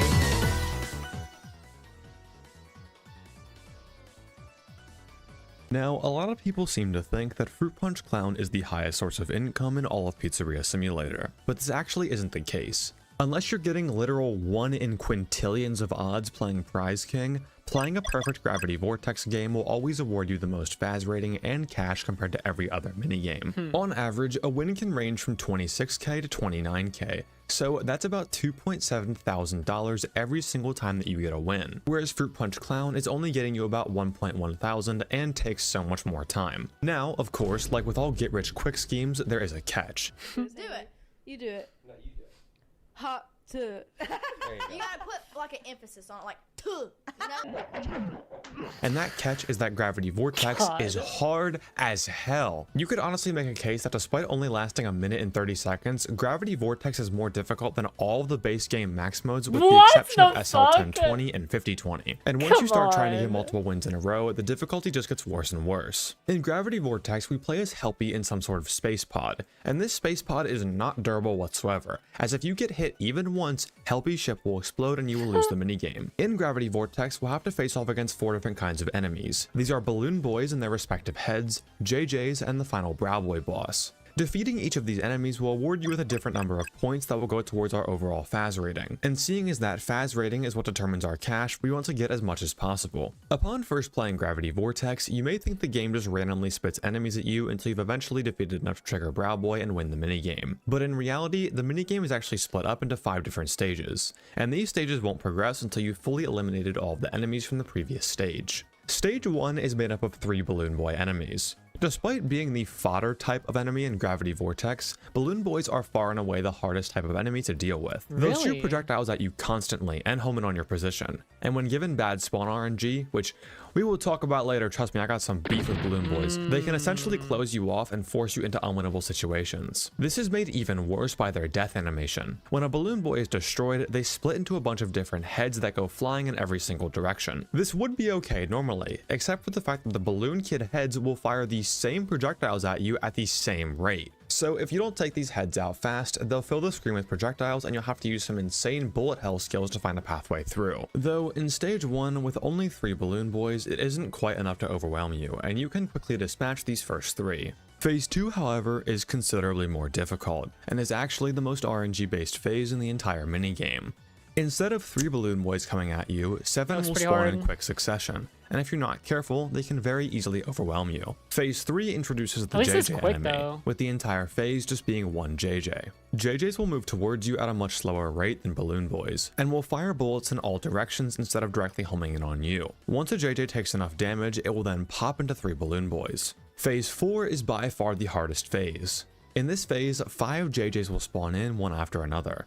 And this is where all the crazy bullet hell tactics come in. As a matter of fact, every single clip that was in that montage all came from phase 4. If you don't dispatch each JJ enemy as they spawn in, they will overwhelm you insanely fast. And you'll likely get cornered by the sheer amount of BBs that will spawn in as you try to find off the rest of the JJs. If you somehow made it past phase 4, you'll finally reach Brow Boy in the final stage. Thankfully, even though Brow Boy is meant to be the final boss for the minigame, he is the easiest enemy. He has an insanely slow and telegraphed fire rate, and he'll always spawn in the location that is the furthest away from you. When he pops, he'll award a whopping 10,000 points, then split into 2 JJs. Then, taking out these JJs will finally end the minigame. Now, most players would beat this minigame once, say something along the lines of, "Wow, that was horrible, I never want to do that again," and move on with their life. That's the most annoying game, and it's so inconsistent. So that's what happens at the end of Gravity Vortex. Yeah, so let's do it again. Source, even though you Cheer, thank you for the follow. But unfortunately, in order to succeed in this challenge, we're going to have to become the best Gravity Vortex players that the FNAF community has ever seen. And I do mean that quite literally. When I first started brainstorming ideas for this challenge, I knew that I was going to have to get good at Gravity Vortex. So I booted it up and began to try and craft some strategies. See, again, what I really like about Bones' videos, at least that I've seen so far, is like this segment right here could legit be its own video that, you know, could still probably get like 200, 300,000 views. You know what I mean? There's always like legit full ass side quests in his main video. Actually, dude, not to freaking bring up Mr. Beast here, but like one thing I remember I was listening to like a podcast and he was on it and he said something along the lines of like, when you have like 4 stories going at once, it's like, it's so much easier to keep attention that way. Which his stuff is ridiculous because it's like, we're gonna, I can't even try and do his voice, but it's like, we have a train that's gonna fall into a cliff and a tank that's gonna be shooting at a car that needs to be protected and a guy living inside a house for 100 days and he can't take more than 1 step on his pacemaker. Fucking pacemaker, what am I talking about? The thing that tracks your fucking steps. Anyway, you know what I'm talking about. Shit is just insane. But yeah, this is just like, oh shit, dude. Increases watch time. I get it. Me around 20 attempts to get my first ever win, and I knew that that kind of win rate wasn't going to generate any profit. So somehow, I needed to find a way to drastically increase the consistency of the minigame. The first thing that I noticed, and one of the best tips that I can give, is to know your hitbox and the hitbox of enemies. You may think that the moment a projectile or enemy collides with your ship, you'll lose. But in a moment of mercy, yeah, I could already tell. It actually kind of looks like the hitbox is literally the guy in the ball. What's his name again? Game, Scott decided to shrink your hitbox to only be a small square in the dead center of Helpy's pod. This is why stuff like this, and this is possible. Knowing exactly where your true hitbox is super important for when you have to pull off super tight dodges. Toho 101. Even though your hitbox has been decreased, enemy hitboxes are the exact same as their model. If your hitbox gets clipped by even the topmost pixel of a balloon from a balloon boy, you will lose. But even with the knowledge of these hitboxes, I still couldn't seem to find a way to get wins consistently. Sure, I could get past the first 3 phases with some sort of consistency, maybe like 40%, but I would just get swarmed so fast in phase 4, and I really couldn't do anything about it. I'd try to target a JJ, pop it, then the BBs from that JJ would usually force me into a corner with no way out. The BBs from that JJ. I was thinking that at this point, maybe this challenge wasn't going to be possible after all. I mean, only a few people have ever even beaten Gravity Vortex, and no one on record had even done it twice in a row before. What? I just needed more space. If I could find a way to get more space... Why is he not just doing the capture game? I feel like the capture game is just easier. Yeah, it's longer, but like... when he introduced this minigame, he made it sound like it was like, oh, well, you just do this one. Because, like, yeah, on average, you're going to get a little less money in terms of maximum. But, like, it's so much, actually not easier at all. Base in the arena and somehow manipulate the spawns of the JJs, maybe I could get some more consistent wins.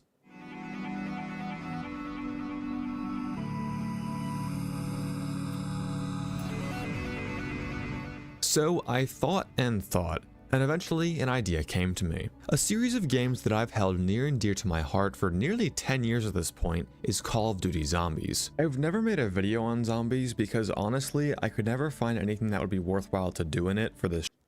Yo, bro, I kind of hear you. Also, the way your channel is based, you could totally make a zombies video. Are you crazy? Now, for me personally, I also did grow up playing so many Call of Duty Zombies. I have, like, thought to myself, like, man, dude, doing a Call of Duty zombie stream would be kind of cool. But then I'm like, zombies get so boring, though. Like, I don't know. I don't think it'd be that fun. But maybe one day I'll stream it anyway. Channel, but it resurfaced in my mind here. You see, in Call of Duty Zombies, players will often... You know, dude, you know what? If I could get, like, 3 other VTubers, I feel like 4 VTubers playing Call of Duty Zombies would be kind of fun, actually. Like, if you had, like, maybe a couple friends in there that kind of sucked. Like, I feel like oddly enough, I feel like a group that has completely varying levels of skills would be the most entertaining. So, someone that, like, low-key kind of fucking sucks. Then maybe 2 people that are, like, kind of alright. And then 1 person that's, like, hella clutch. I'm the one that's hella clutch, by the way, because I'm the fucking GOAT.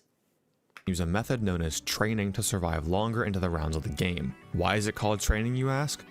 If you know, you know. In COD Zombies, the zombies will always run directly towards your position. Actually, it's called the rape train.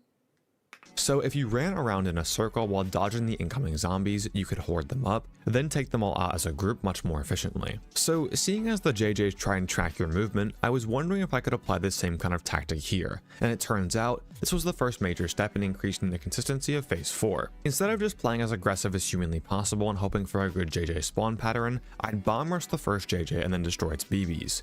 Then I'd let the remaining 4 JJs spawn and begin to loop them. The first loop would often be the most difficult, as the JJs would get a bit desynced and their projectiles could create some tough patterns. But usually, if I was able to get the first loop, I had a good chance of winning the phase. Once I had the JJs looped, I would then lead them into a corner, then fire to pop the frontmost JJ and take out its BBs. Then I'd... Fire at the frontmost JJ to take out its BBs. It's so stupid. Loop again and repeat until Phase 4 was complete. Now, this strategy wasn't completely foolproof. Sometimes when I was trying to get the first loop, the last JJ would spawn directly where I needed to go and I was pretty much screwed. But it drastically increased the consistency of the wins thus far. So much so that I was able to snag the world record for the most Gravity Vortex wins in a row. 4. That's so crazy.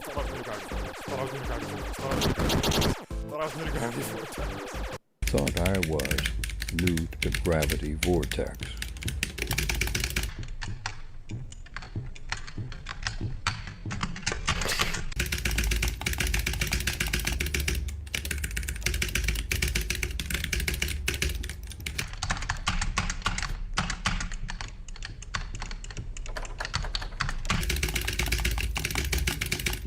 Once I felt that I was practiced up with Gravity Vortex and with a world record under my belt, I thought this challenge would be a breeze, but I couldn't have been any more wrong. See, a huge problem that I had with Gravity Vortex was that mentally, practice was much easier than actual in-game runs. When you're just constantly restarting over and over again and not playing for any stakes, it's easy to not feel any pressure, even when going for multiple wins in a row. But when you know the last 50 minutes that you spent staring at Fruit Punch Clown is at stake, if you don't lock in and win some Gravity Vortex games, the pressure can really take a toll on you. And I could see this immediately on Tuesday. Even though I managed to get 4 runs in a row in practice, I was still only able to win 3 out of the 10 runs that I was given for the day. But I figured that this pace was at least still somewhat okay, and that I'd play the run out. Once you've played Gravity Vortex all 10 times on Tuesday, you should have a decent sum of cash left. At this point, you're going to want to buy all of the Rockstar animatronics and place them down for their high entertainment stats. We'll need to buy the Rockstar animatronics later anyway in order to get the Rockstars Assemble achievement, which awards $20,000. However, we don't want to rush the achievement now by buying Lefty.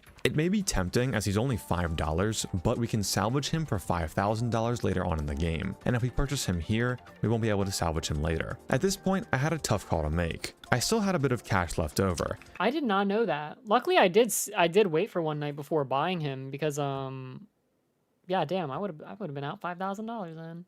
And despite having a stacked animatronic lineup, my pizzeria was still pretty shit. I didn't know if it was a good investment to buy some better attractions for the sake of revenue, or just save as much money as possible by not buying anything. This was still only my first serious attempt at this challenge, so I decided to purchase a bunch of items that would increase my overall atmosphere with the hope that it would eventually lead to more end-of-night money. See, there's a fine line that you want to walk between saving and spending, as you only want to buy items that will give you more return on investment later. Simple business practice. So let's look at what these end-of-night numbers really mean.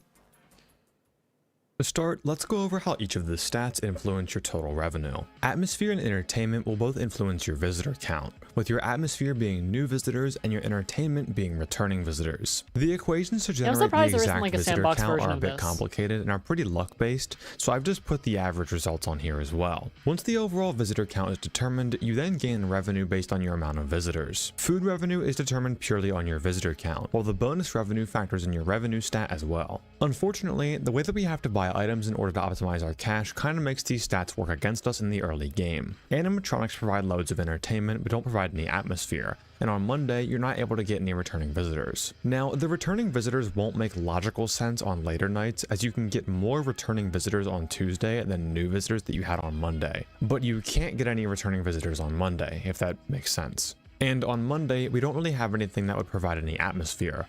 All we really have is the mediocre melodies. And because atmosphere is so important for all the sources of revenue, we don't pull in too much cash here. But now, on Tuesday, we can factor in entertainment, revenue, and atmosphere. If we heavily generalize all the equations here, 1 point of atmosphere is roughly equal to about $36 at the end of the night. 1 point of entertainment is about equal to $30, and 1 point of revenue is about equal to $94. So if whatever you want to buy isn't going to make up that cost in however many nights you have left, it isn't a worthwhile purchase. For example, let's look at 2 items and see if they're worth purchasing. To show as much contrast as possible, let's look at the paper pals and the confetti tile floor. The paper pals cost a measly $5 and only award 1 atmosphere, whereas the confetti tile floor costs $5,000 and awards 9 atmosphere along with some entertainment and health and safety. Even though the confetti tile floor may look more valuable at first, the paper pals completely obliterate it in the ratio for return on investment. Not only do the paper pals make their own cost back 7 times over in one night, you're able to purchase them super early in the game, so they're going to award more money for more nights than the confetti tile floor. So in general, we're going to be using these guidelines to appraise items by their stats and see if they're worth picking up. But generally speaking, cheaper items are always better. Unfortunately, I was not this smart on my first playthrough, and I made some pretty inefficient impulse buys. Now, after playing through the next night section and salvaging Scrap Trap, Gravity Vortex would once again show how much pressure affected my gameplay when I would go 2 of 10. Thursday was even worse, with only a 1 in 10. After salvaging Lefty and getting the Rockstars Assemble achievement, I was up to 70 grand, which sure, it was good, but it was still extremely far off from our original goal of 1 million. I would go on to go 3 in 10 in Gravity Vortex for Friday, then finally 1 in 10 on Saturday, finishing with a total cash of $93,000 and 10 of 50 Gravity Vortex wins, which sure is not bad for only a week, but it was a far cry from our goal of 1 million. And actually, at this point, I kind of realized that I was a bit in over my head. I calculated that without any kind of glitches or exploits, the best we were going to get was about 215,000. But I didn't want to give up on my dream of becoming a millionaire just yet, because in that moment, something else caught my eye. You see, there's an additional score you get in FNAF 6 aside from your money, and that score is your FAS rating. We may not be able to become a millionaire financially unless we take on some dubious glitchy practices, but we may be able to become a millionaire in the eyes of our corporate overlords with a FAS rating of 1 million. So I set this as the new goal for this challenge. After all, at the end of the day, we're still gonna be a millionaire in something. And the game seems to care about this score system a lot more than your cash, as they even showcase it at the end of the game. I'd still try to get as much cash as possible, as FAS rating and cash go hand in hand, but the main goal was now that sweet 1 1 million FAS rating. At the end of my $93,000 playthrough, I had made it up to a FAS rating of 578,000. So even with the skill of a Gravity Vortex world record holder, I still wasn't even close to that 1 million mark. There were some optimizations that we could make, but overall, this was going to come down to Gravity Vortex. Outside of playing minigames, the most FAS rating that you can earn from placing down attractions and animatronics is around 23,000, so not even one Gravity Vortex win. At this point, It was clear.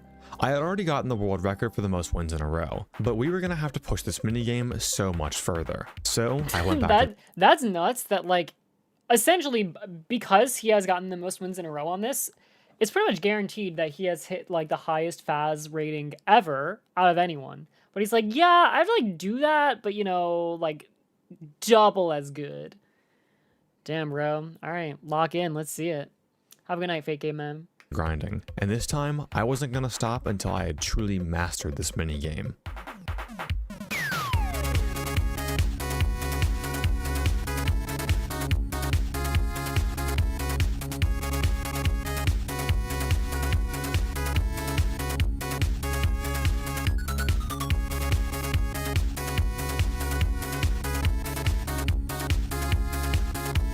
Within a few minutes of attempts, I had already tied my world record, but I knew that to beat a challenge like this, I was gonna have to go so much further beyond.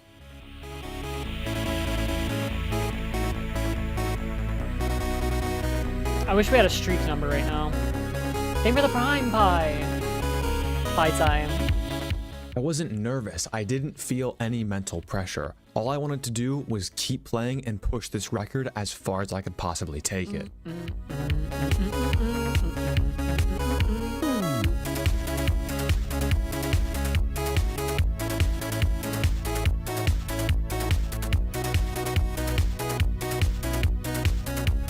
The bullets kind of look like candy corns. 9 in a row? Bro, what? Wait. Okay. This is like, again, this would not be worth his time. But you know what I would personally love to see? This man, the world record holder for this minigame, Bones, of course, versus the best Toho player in the world. And the Toho player doesn't get to practice this, obviously. You literally just inject him in. And imagine like a little live stream where they go head to head. Wouldn't that be so fucking cool? That'd be so cool.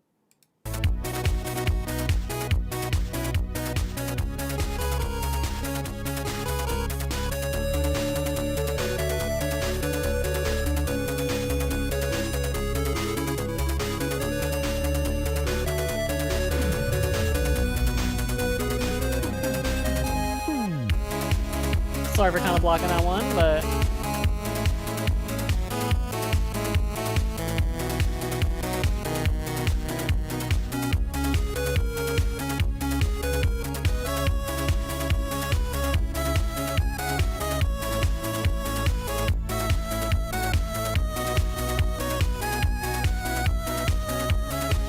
At this point, I had Toho isn't usually as random as this game. It's mostly pattern recognition. Yeah, true. I know. I'm not saying either one would... I'm not saying, like, the Toho guy would crush him or anything. But, like, I would assume it would be pretty even. That is my guess. I bet it would be pretty even, but Bones would win. Like, let's say they did, like, you know, 10 runs, which is very short. If, like, literally the Toho guy has never played and he's just doing 10. So actually, let's say Toho guy they do 10 as practice. I think if they then did 10 after that, Toho guy might, you know, win 3 or 4 and Bones would win like 6. But I bet it'd be pretty close. Extra level in Gravity Vortex that I hadn't even thought to be possible. With 11 wins in a row on practice and a new high score of 834,000 in game, I was convinced that I wasn't just gonna beat this challenge, I was gonna smoke it. With that kind of win rate, I could easily blow past 1 million. You see, throughout these practice attempts, I decided to look a lot deeper into how Gravity Vortex actually works. I needed to know how to deal with exactly every case, every phase, and every enemy. Dude, again, one thing that I do love about Bones that I've learned is that this motherfucker, like, looks into shit, dude. He does the calculations, man. He does the motherfucking calculations. So let's see Give it what's to me. actually going on here in this minigame. Though it may be very simple on paper, finding the most consistent strategy in Gravity Vortex took a lot of trial, error, and experimentation. First, let's talk about the RNG. If you're one of the few people who's actually beaten Gravity Vortex, it probably felt like on some runs you got instantly cornered, and in others you were able to easily dispatch every single enemy on screen without too much difficulty. Well, this all comes down to spawn patterns. Remember, earlier in this video I talked about what enemies are contained within each phase, and that will never change from game to game.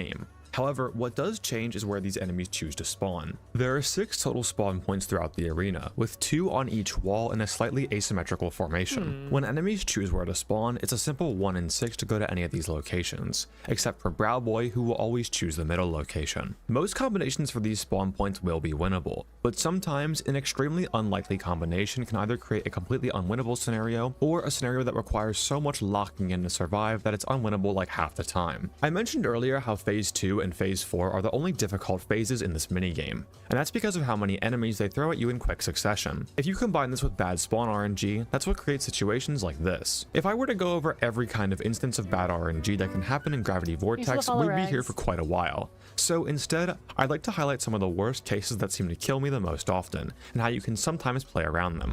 The first case that I had to deal with was a Phase 2 pattern where the majority of the later enemies spawn on the lower. I hate to do it to bro, but like, I'm not even gonna say what I see on my screen, but like, let's just say there's a new bro that is really logged in right now. God, dude. Holy shit. Half of the map. You see, over the course of my Gravity Vortex attempts, my Phase 2 strategy hadn't really changed much. In Phase 2, you can't really do any loops like you can with the Rags. Thanks for JJs in saving Phase him with the 4 posture because the check. BBs just fire and move way too fast. However, because of their limited health, if you can eliminate all of them before you're forced to loop, you can survive the Dude, phase. it's so My bad. general strategy was to start as close as possible I'm not even kidding. I think Bones did him kind of dirty for showing that. I'm not even kidding. Because, like, I mean, he had to have seen. Maybe, like, Bones, I don't know. Bones made a community post, like, today saying, like, oh, you know, sorry, I'm not working on stuff right now. You know, school is really hitting me hard. Maybe he's, like, freaking 19 and doesn't understand how dirty he did, bro. Like, he probably didn't even realize. But, like, dude, it's so bad. to the topmost front spawn point. Then slowly work my way around the left edge of the arena, picking off every BB as I move down. This would end up being very tense near the bottom edge of the screen, as there would normally be 1 or 2 BBs left that I would need to take out just in time to squeeze past and survive the phase.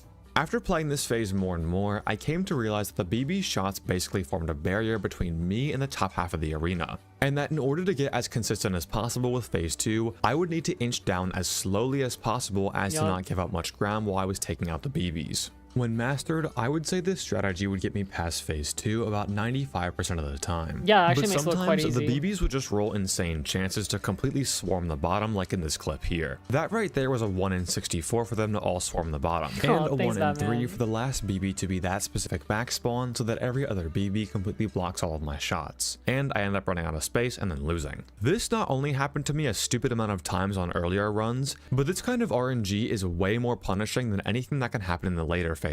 If you die in phase 2, you're getting booted out of Gravity Vortex with around 2,000 points, whereas with bad phase 4 RNG, you can at least manage to get 6,000 to 7,000. Speaking of bad phase 4 RNG, let's talk about that. As we've already discussed, phase 4 is the infamous 5JJ phase, and skill-wise is by far the hardest phase, and also the phase God, those eyelashes are on fleek. that my strategy has changed the most on. Originally, I would just try and bomb rush the first JJ, loop the other 4, then take them out one by one. But a lot of the time, I found myself getting cornered if the JJs decided to take the frontmost spawns. Thankfully, I managed to find a way around this, and that was abusing the knockback. Whenever a JJ is fully within the bounds of the arena, meaning that a single pixel of the JJ isn't touching any of the edges of the screen, they'll take what seems to be a random amount of knockback when they're hit by a bullet. So by tap firing to fire as little bullets as possible, while knocking back the JJs as much as possible, you can push them into a more comfortable position to start your loop. This knockback strategy essentially makes the looping section of phase 4 entirely skill-based. However, there's one case that makes this phase insanely more difficult, and that is the death block. Now, oh, good to see you, Azarias. By the way, someone used your go-to "Go Piss Girl" quote for you when you were gone, so don't worry. We covered the bases. In phase 4, you always have to rush the first JJ and eliminate it immediately, as looping 5 JJs is very difficult. So during this first bomb rush, on very rare cases, the first JJ can spawn on a corner. Then, while you're bomb rushing them, the second JJ can spawn in front of you and block the first damaged JJ, leaving you to run out of space and then lose. This only has a 1 out of 18 chance of occurring, and I have been able to survive it a few times, but in my opinion, it is by far the worst case of phase 4 RNG. I can't believe half of this video is on this minigame. It's actually insane. So with all of this knowledge, here is my complete and optimal gravity vortex strategy. For phase 1, just rush the 3 balloon boys. There isn't enough of them to overwhelm you. Then head up to the top of the arena before phase 2 starts. Then enter on the side until you cleared out all the phase 2 BBs. Now rush the solo JJ in phase. Alright, Skinnle, stop making freaking YouTube chat weird, okay? YouTube chat isn't talking that much, and I think it's because you, Skinnle, okay? You're being weird and creepy. Stop freaking saying you want to freaking kiss my face and eat me. It's weird. 3.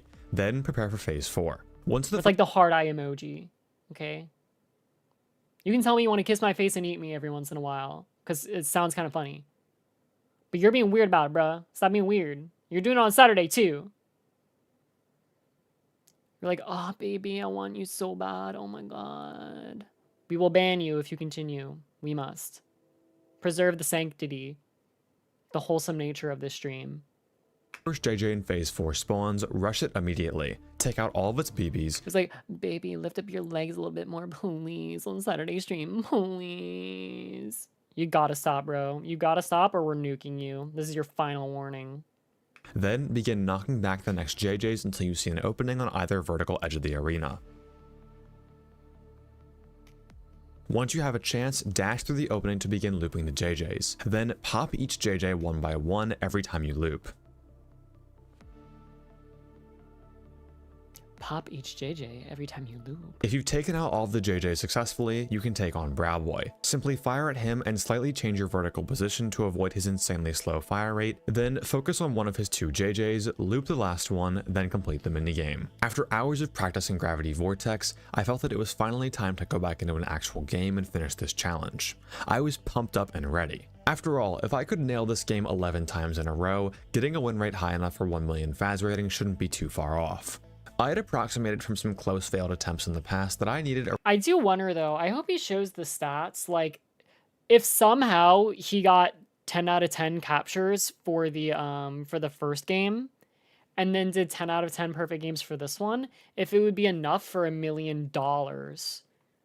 I wonder.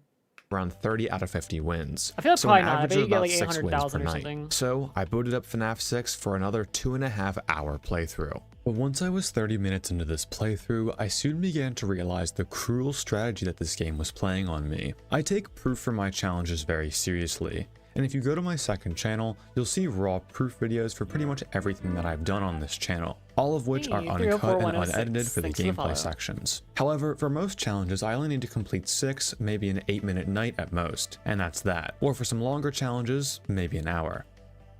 We don't talk about that one.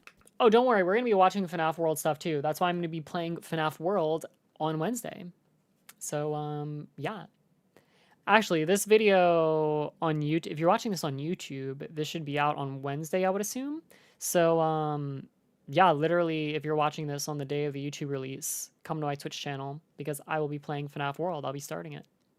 Should I do it again? No, just sit here and stuff will happen. Something normally happens. Oh, what happened over there? Thanks for the follow as well, child. Talk about that area. Yeah. Green is not a creative color. Don't. Never say that to Glorpy! Where is that, Luchar? Don't worry about it, Glorpy. Everything is okay. Don't look at that. I can't help it. Stop looking at it. It's beautiful. Which how soothing the follow as well. Looking at it. Kind of terrible and wonderful at the same time. Stop saying stuff like that. So an average attempt will only last 6 or so minutes. Well, in order to get a proof recording for this challenge, I had to always play the game in one full sitting. Otherwise, I'd have to cut the footage, which is very untrustworthy. Considering that a full game with this strategy was taking me around 2 to 2.5 hours, this was extremely draining, and most of that was due to something you've probably forgotten about by now. With all this focus on Gravity Vortex, remember that the first hour of this game is spent painstakingly waiting for an opportunity so in bad. Fruit Punch Clown in order to get Dara, enough thank you for money the to follow buy as well. Gravity Vortex by night 2. If we don't have enough money from Fruit Punch Clown, we won't get a full 50 attempts, which will drastically reduce the odds of us getting to 1 million by Saturday. No matter how hot I was playing in practice attempts before starting up the game, the entire hour of setup would drain me of all the energy that I had. Then, going into Gravity Vortex, I'd be so tired from just staring at Fruit Punch Clown that I think my reflexes just weren't as good. I also did this challenge during my finals week at college, so that probably wasn't a good choice either, and it definitely wasn't helping with the tired factor. But seriously, listen to the music that plays in the Fruit Punch Clown minigame. You can't tell me this wouldn't put you to sleep instantly.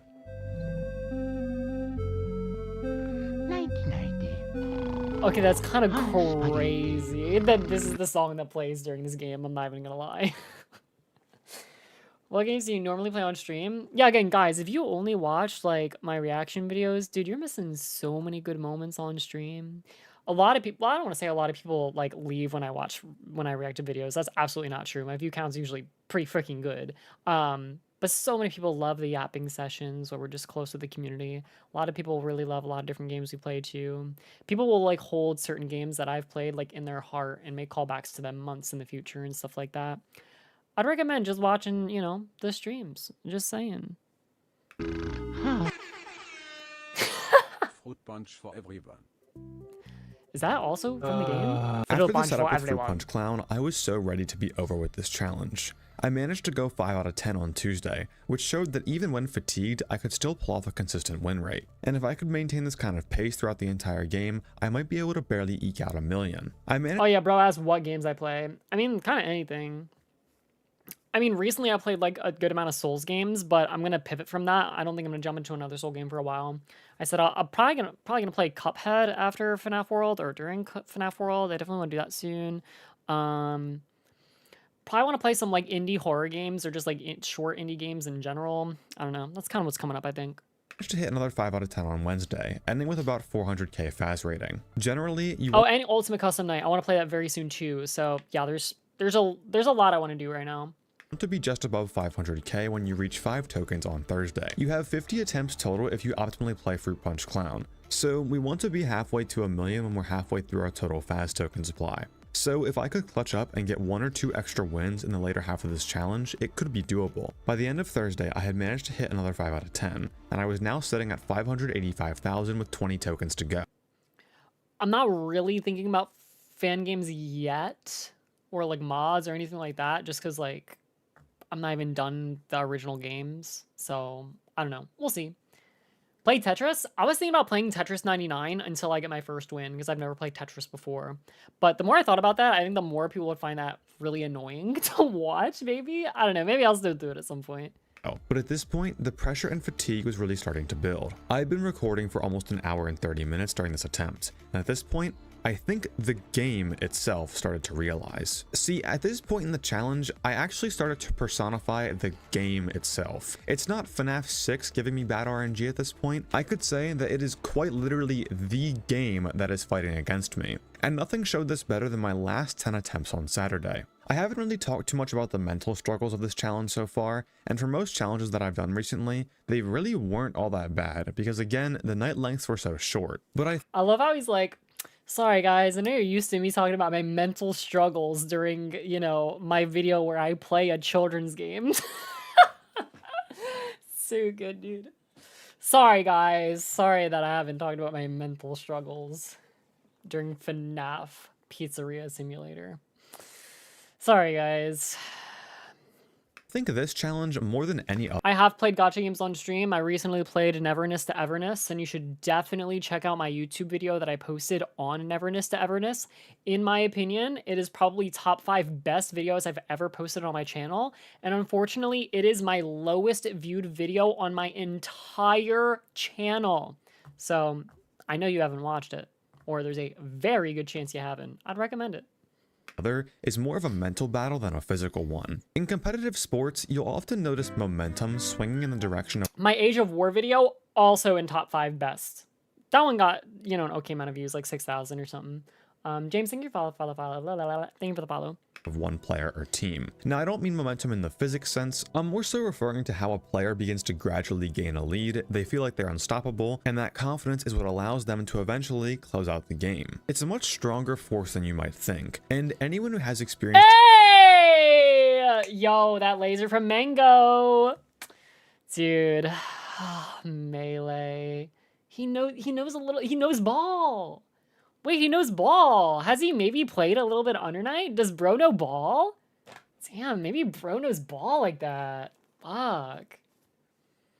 Dude, shout outs to Evil checking on Beetle's balls on Sunday stream. That was lit. I think I spammed show us your balls like 4 times in chat to Beetle, and then people started putting sus to me like a lot. trying to reverse the momentum of a game will tell you that it feels significantly harder than just starting evenly. I really don't see Tosh beating him. Unplug your controller, dog. Plug your controller, dog. Boom. Fucking boom. Melee head, fuck you. Unplug your controller. Forfeit, my he forfeit. I don't think I need to tell you what was bleeped out there, but he knows he not gonna you know, we'll skip that one, but Mango gave this corporation. When I'm playing Gravity Vortex for practice with no stakes, I can just continually restart over and over again. So once I gain that momentum, I can carry it to do some pretty insane stuff. But in a normal game, we only get 10 tries per night. Then we have to do an entire night section and a salvage section, which combined last anywhere from 10 to 12 minutes. I even began to notice that during the latter half of each 10 attempt block, I love this graphic. I was always doing better, as I had been warmed up and started to gain momentum for that night. But then the game would completely ice my momentum with the night section and the salvage section. And by the time that I had returned to throw 10 more tokens at Gravity Vortex, I was back at ground zero and had to warm up again. Despite this, I was able to manage a 5 out of 10 win rate on all 4 of the first nights. But eventually, the pressure was just too much on Saturday, and I was making mistakes that were entirely skill-based. And the pressure only gets worse when you start to realize that you have to win every single game you have left in a row in order to make a million. Close. I was just in my own head too much for my own good, and after recording for 2 hours and 30 minutes, I just folded entirely. Even though I managed a 5 out of 10 win rate on every night before it, I ended Saturday with a 3 out of 10, showing that no matter how good of a start you can get off to, it's not over until it's over. I ended up finishing with a 910,000 Faz rating and $130,000, which is a new high score, and certainly isn't bad, but it's not 1 million. At this point, I had probably sunk a good 10 hours into this challenge total, and if we counted practice hours in Gravity Vortex, I don't even want to know how much I'd spent. And the rage was really starting to build up here. See, if you've been around for a few months or so, you probably remember how hard I would rage back during this summer. Back then, I wasn't at school, so I was just back at my house and I would just yell as loud as I could whenever I got mad. It was pretty funny and made for some good content, honestly. But here, I'm at my college dorm, so unless I want to get kicked out for waking up the entire surrounding block, I just had to stay silent and really take it all in. Oh shit, man. I feel that though, I feel that. When I was in college, I had roommates too, similar. Though, I would just kind of let it rip kind of often. Dude, so many times my roommates or my neighbors would be like, Ichan, like, what are you doing, like in your room? And I'm like, oh, I'm just, like, playing some video games with friends. And they're like, but it sounds like you're having, like, the best time of your life. And I'm like kind of am, but, like... I'm just like playing like Dead by Daylight with like one friend, and they're like, but it sounds like literally you're having more fun than any human being ever has in their life. And I'm like, I don't know, I just like just make a lot of noises, I don't know. But after all this time freaking out at FNAF games, after coming so close at the end of this 900k fail, I kind of started to realize what my overall weakness was. I'm sure you guys can tell, but like I'm very animated and I make a lot of noise and I get really amped up for like just shit that like doesn't matter that much. I don't know. Like my one coworker hates going out with me because like I get so excited and then he gets super embarrassed because he's like, you should not be getting this excited about this thing. So yeah, I don't know. A lot of people find it pretty infectious though. Not to flex, but during my friend speed dating thing that I went to, at the end, what they did is they gave everyone like a notepad, and they were like, okay, you can write your name and phone number or like Discord or whatever you want down, and drop it. Basically, everyone had like a little goodie bag with their name and number on it. So they're like, you can write down your information and then you can drop it into whoever's bag. So that way it's like a low stakes thing, and like, you know, there's no pressure. You can just put your info in whoever's boxes you want. And I think like 18 out of 20 people gave me their number. So, you know, just saying, I think, you know, people think I'm pretty cool. I don't know why I have to try to convince you guys. You're sitting here watching me fucking watch a video. But yeah, humble brag. Can I have your number? No. Oh, I only give my number to 4 of those people. Sorry, they weren't worthy. All right, because like this isn't like, it's not true. It's just I just knew that, like, guys, okay, here, there was okay, I don't know why she even gave me her number. There is this lady, right? Okay, she drove 2 hours to come to this event. She was 40 years old. She was married, had 5 children, and all she likes to do is go on walks, and she's never touched a video game in her life. She's never watched anime in her life. She just likes walking and taking care of her kids. She gave me her fucking number. And she wrote on the note, she said, "Let's go for a walk sometime, smiley face." And I'm like, what the fuck? Like, who do you, like, my Riz is just too strong. I mean, it's really just the only answer. But, like, I'm not giving that to her. Like, why would I give my number to that lady? Like, I'm obviously not gonna hang out with you.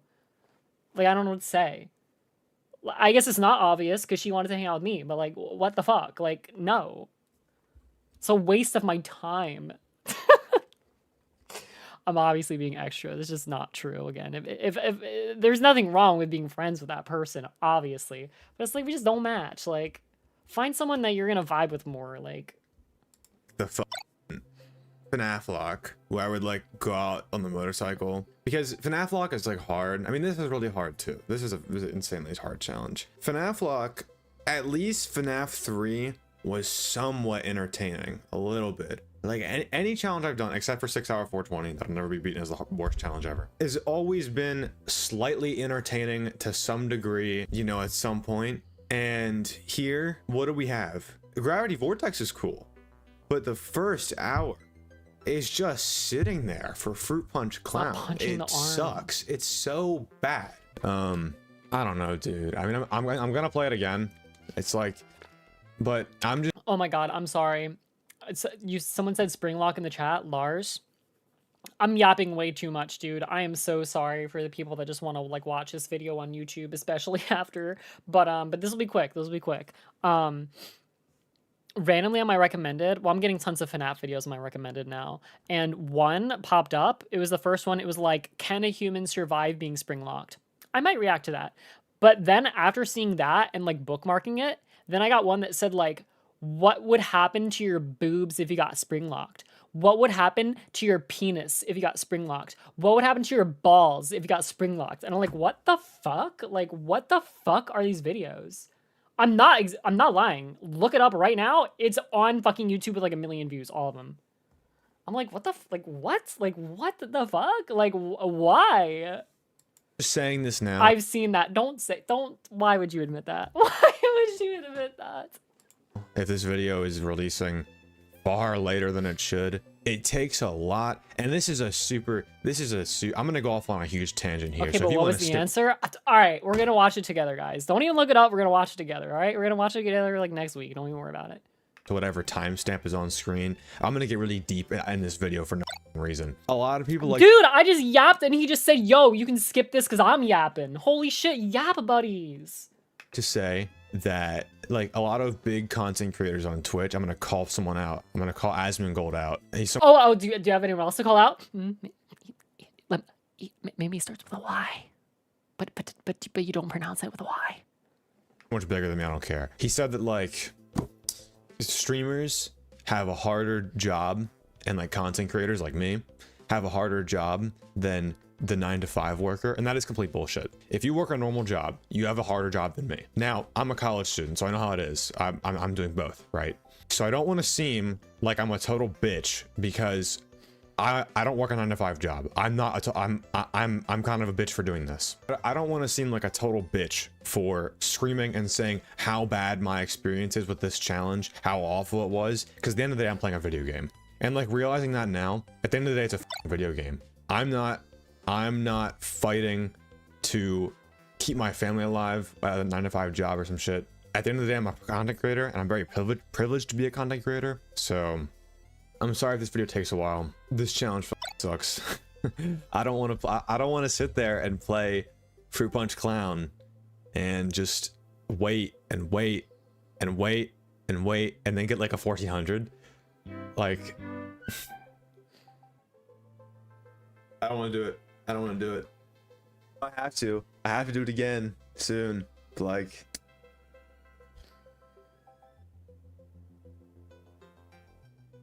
you know what I'm gonna do? I'm gonna play some UCN Deluxe.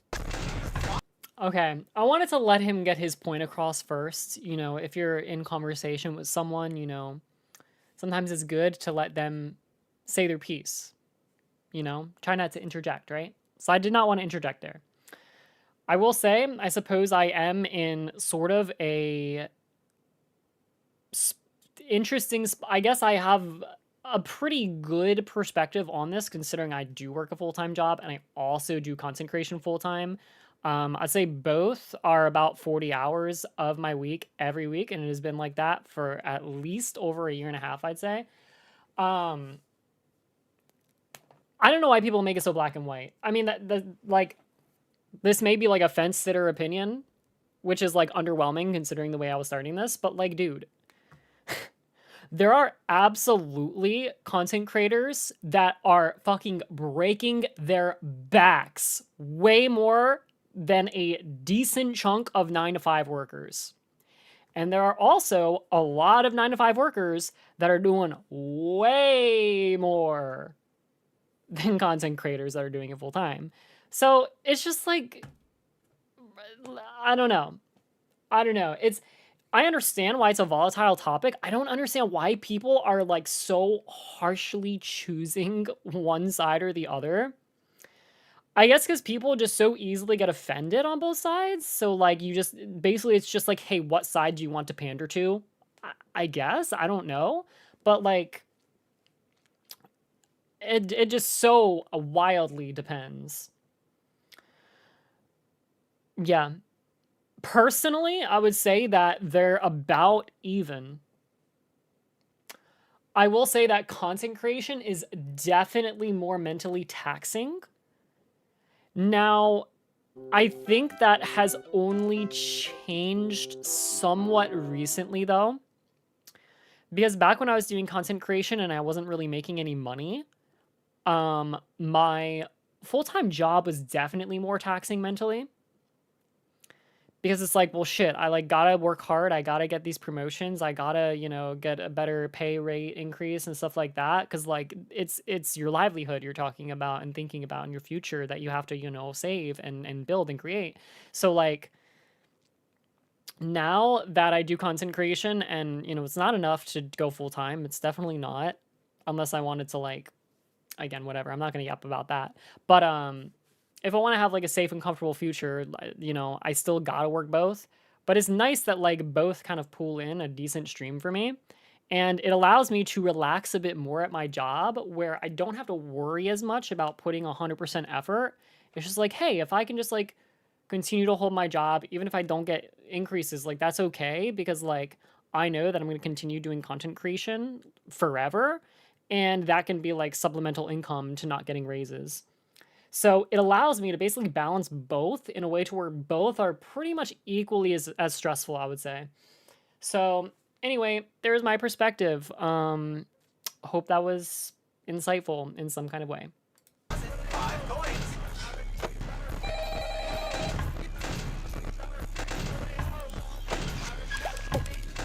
At the end of the day, it was just a video game. It seems like such a simple solution to not getting angry, but honestly, it was beginning to work. And when I really stepped back and looked at why I was getting angry and feeling pressured, it wasn't because of Gravity Vortex. The sole reason that I felt so much pressure in all of these Gravity Vortex attempts was just because I didn't want to play Fruit Punch Clown. I had so much hatred for this minigame that literally all of the pressure that I felt... Brass, by the way, thank you for the Prime, and Davey, thank you for the follow. Sorry, I didn't thank you guys. Thank you so much. I appreciate you all. I appreciate all of you guys watching, by the way. You know, if that isn't obvious too, but I yap about that all the time. So thank you so much. Could be completely erased if there was any other way to set up the cash to purchase Gravity Vortex by night 2. How much does Carnival Hoops give you? I actually need to know. How much does Carnival Hoops give you on a win? 5,000 Faz rating. Do you know what? 5? Holy shit, hold on. It might be skill based now. This could be really big. Oh, I like this game. I like this game. I think I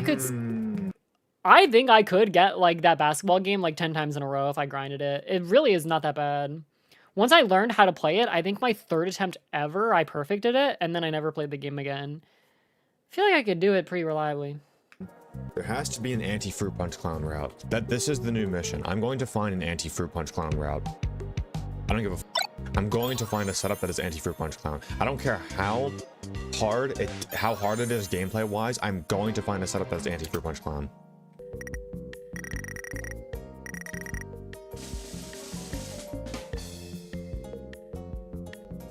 And that gets us. Ooh, the craziest markdown in human history. We still have a chance.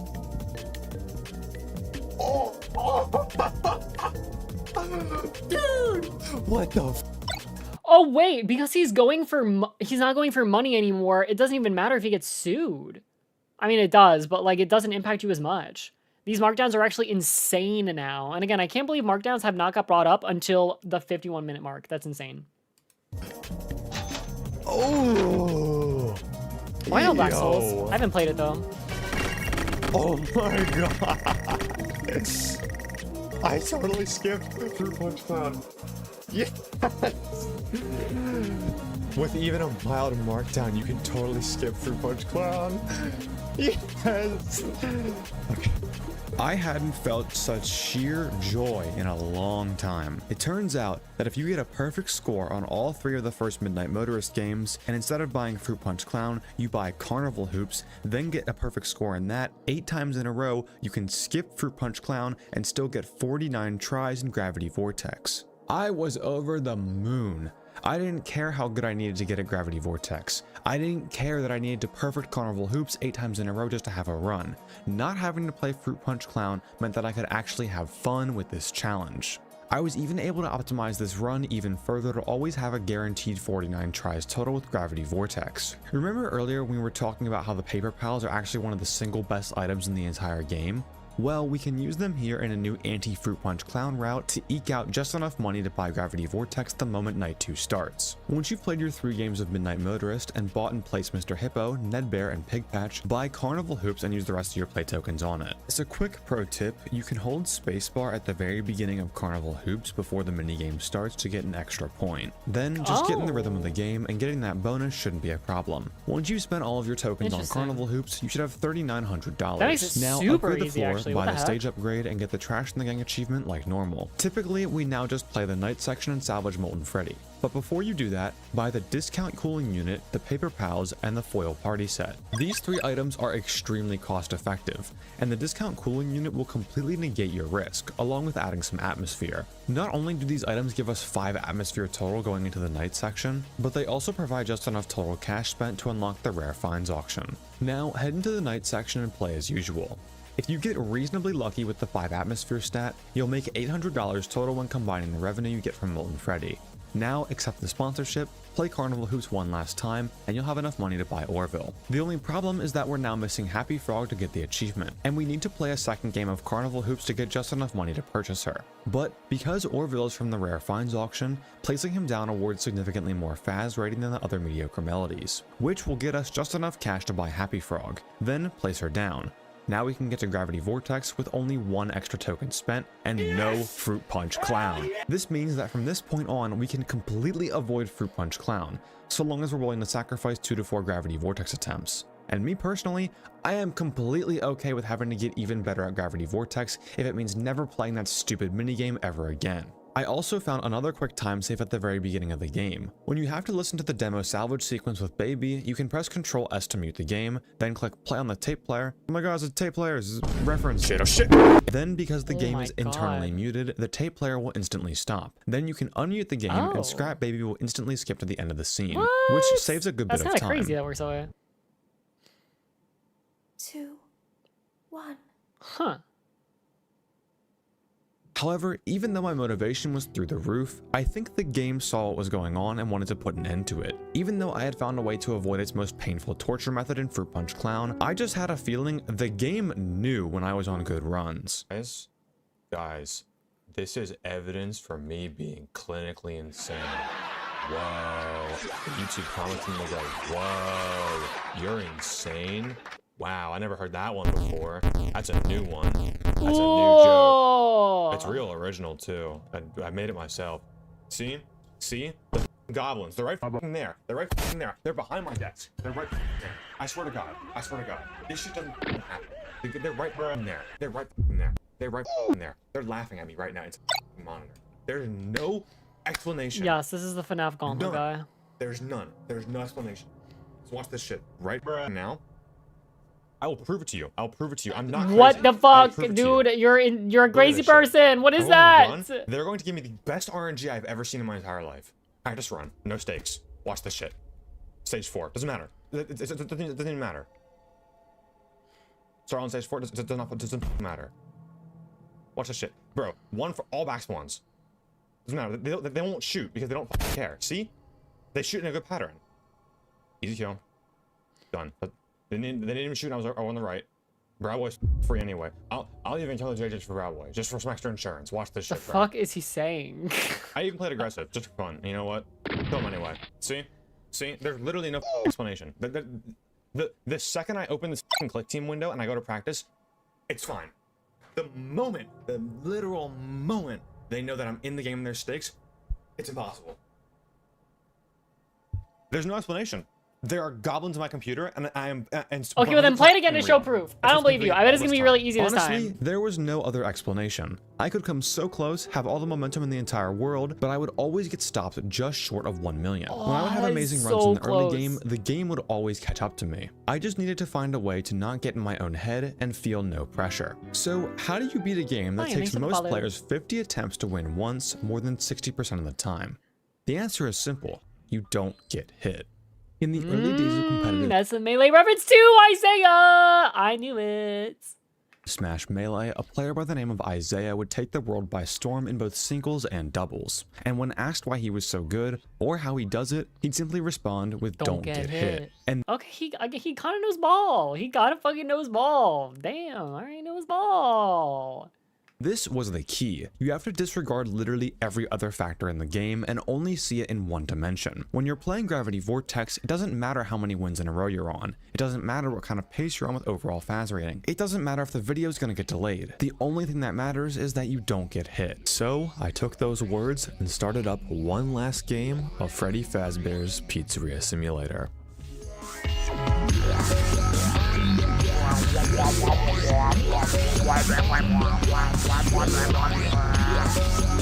I do not know this song. I do not know.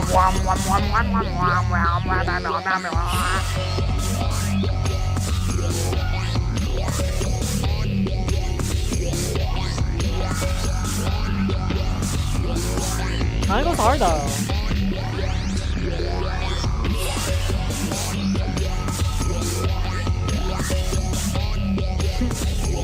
The Kanta hanging out with the Spring Trash, that was his name, was good. Spring Trash, I forget his name, bro.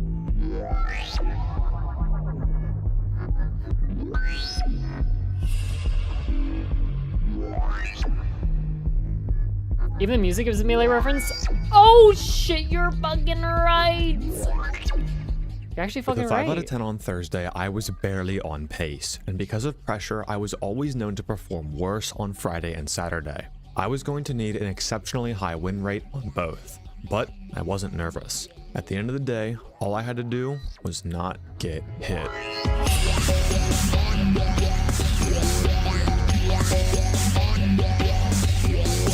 Fun little fact for you that at some point I hope he can throw into his videos. The People's Champ, if you look for the People's Champ emote on Twitch, that is Scar. He is also from the Melee community. He used to work at Twitch, and he is the, I don't want to say the sole reason, but he was the guy that came up with the idea and the execution of gift subs and bits. Kind of fucking crazy. But yeah, he is the People's Champ, man. He's fucking awesome. I love Scar. Like, he's in my top 10 favorite humans of all time.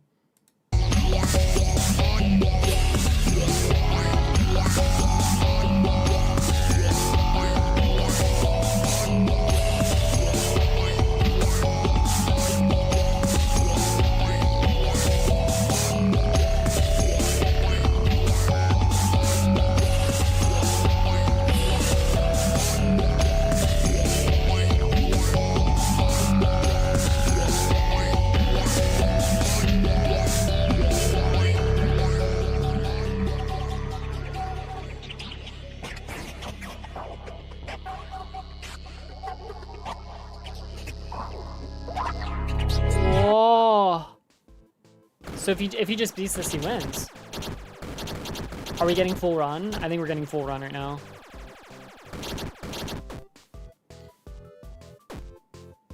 All right, now we do the tappies. We do the tappies.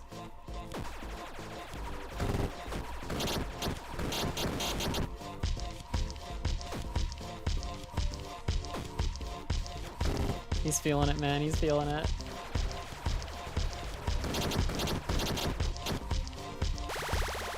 That's it. That's it. That's it. Yo! Oh, dude. Oh, where's your shit talk now? Oh my god, he got so much Oh my extra God. points. Is that for I see him. hitting a He's in million? that computer, dude. I see him. I see him behind me. Give me that shitty RNG, you stupid motherfuckers. Oh my god, dude. You came all this way to lose to me, motherfucker. You came from beyond the ice wall to lose to me. Try and give me that double block, 2 blocks in 1 run, and guess what? I fucking beat it. Double block. It's 2 points of extra credit too. Oh shit, he has 2 more runs he can do. Oh, and he perfected it again. Whoa. No. Oh, okay, all right. All good, all good, all good, all good. After hours and hours of attempts, I had finally reached the coveted 1 million Faz rating, with an extra 50,000 to spare, and $143,000 in cash. Just looking at the overall Gravity Vortex stats during this run, I'd be surprised if I ever played this good 65. again in my entire life. Now at this point, I had accepted every ad, salvaged every animatronic, and also never bought any of the upgrades. So I ended this playthrough by doing Saturday with all ads, no tools, Genuinely no sounds very upgrades, hard. and all salvages for the hardest Saturday. I also went back later to buy every attraction in the catalog and I get wish the they said last how many attempts achievement that so we took. can purchase the pickle for a new stat of 1 happiness. Now you already know I had to do Hardest Saturday to finish it off, and compared to the hell that we just went through, Hardest Saturday was stupid easy, and I beat it on the first try. After listening to Henry's speech and watching everyone burn alive, I was finally free from this challenge.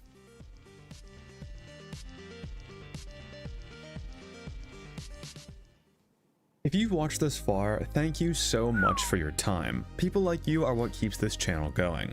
I'm sorry this video took a lot longer than expected. The original mentality behind this video was, oh, 1 million Faz rating in FNAF 6, that's gonna be free, I can do this during my finals week. And then yeah, it wasn't free at all. Also, I do want to say quick before I end the video, I saw a piece of fan art from user Mangolin on Discord that was an actual edit of my Bones character, and this is like the coolest thing ever. I can't play the music in it because of YouTube copyright, but dude, like seeing a Bones edit is genuinely a dream come true. So trust me, any kind of fan art is welcome. I remember the first time I got one of those. It's very, very cool. Best believe I reposted that on TikTok. It ended up getting like I think like 60,000 views because that was when I was at like my peak for like TikTok relevancy too. So anything I retweeted got like reposted, whatever, got like a lot of views. This is so awesome, dude. Anyways, thanks for waiting for this one. I had a lot of fun making it. As always, thank you for watching. Peace. Wowee. It's a great video, man. It's a great video. Bones is treating me well right now. He's absolutely treating me well. I will be reacting to more in the future. I already know it. So, you know, look forward to that. Chats. Chats.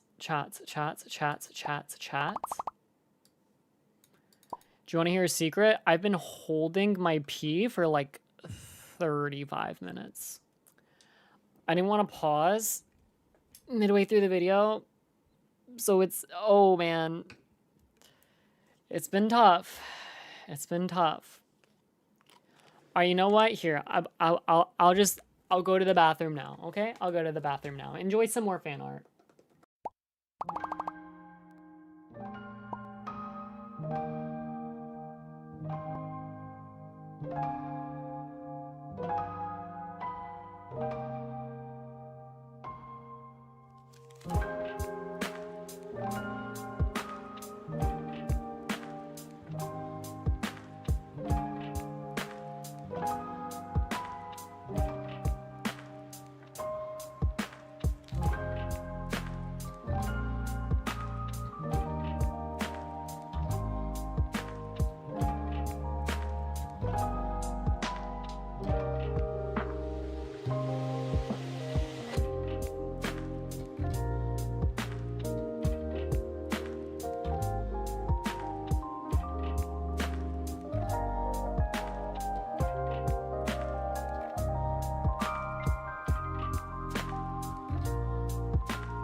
Oh my gosh.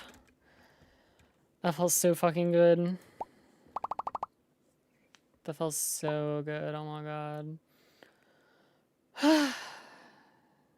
Thank you.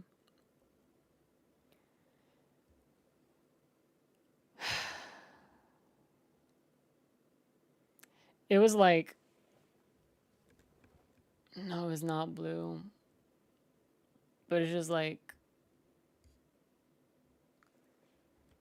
There's just so much pressure and it was all released. It felt so good. Anyway.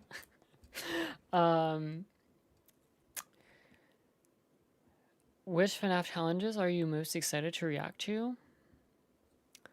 I think the one where Bones plays all 7 games at the same time. But again, that includes Ultimate Custom Night, so I can't watch it yet.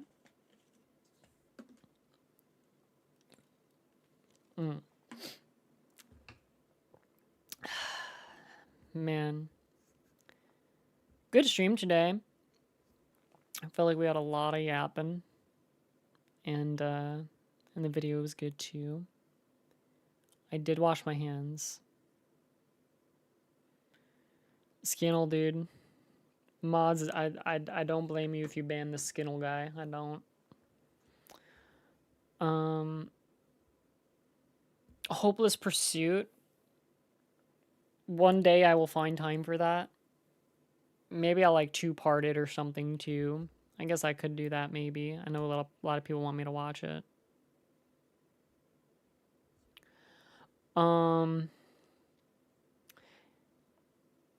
Yeah, I do gotta end stream pretty soon here. But yeah. Luckily, I stream again on Wednesday. And Wednesday should be really fun. So, you know, it makes you look forward to it. You know? Gives you something to look forward to. Guys, I mean, firstly, again, you all know that I can't because I work as well. But, like, if I streamed every day, if I was live all the time, you get bored of me. I gotta disappear for a little bit. That way you guys miss me. But yeah, definitely join the Discord server if you guys haven't. I gotta find someone to raid. Let's see. Who's around? Who's live right now? Oh, Distress. Thank you for the follow as well. I appreciate it. Oh! Krelly is actually still live. I'm a raid Krelly for sure. That's an easy answer. Let's see, where's the sub version of Rady-chan? Do we got that anywhere? Are people slacking? Where's our raid? There we go, there it is.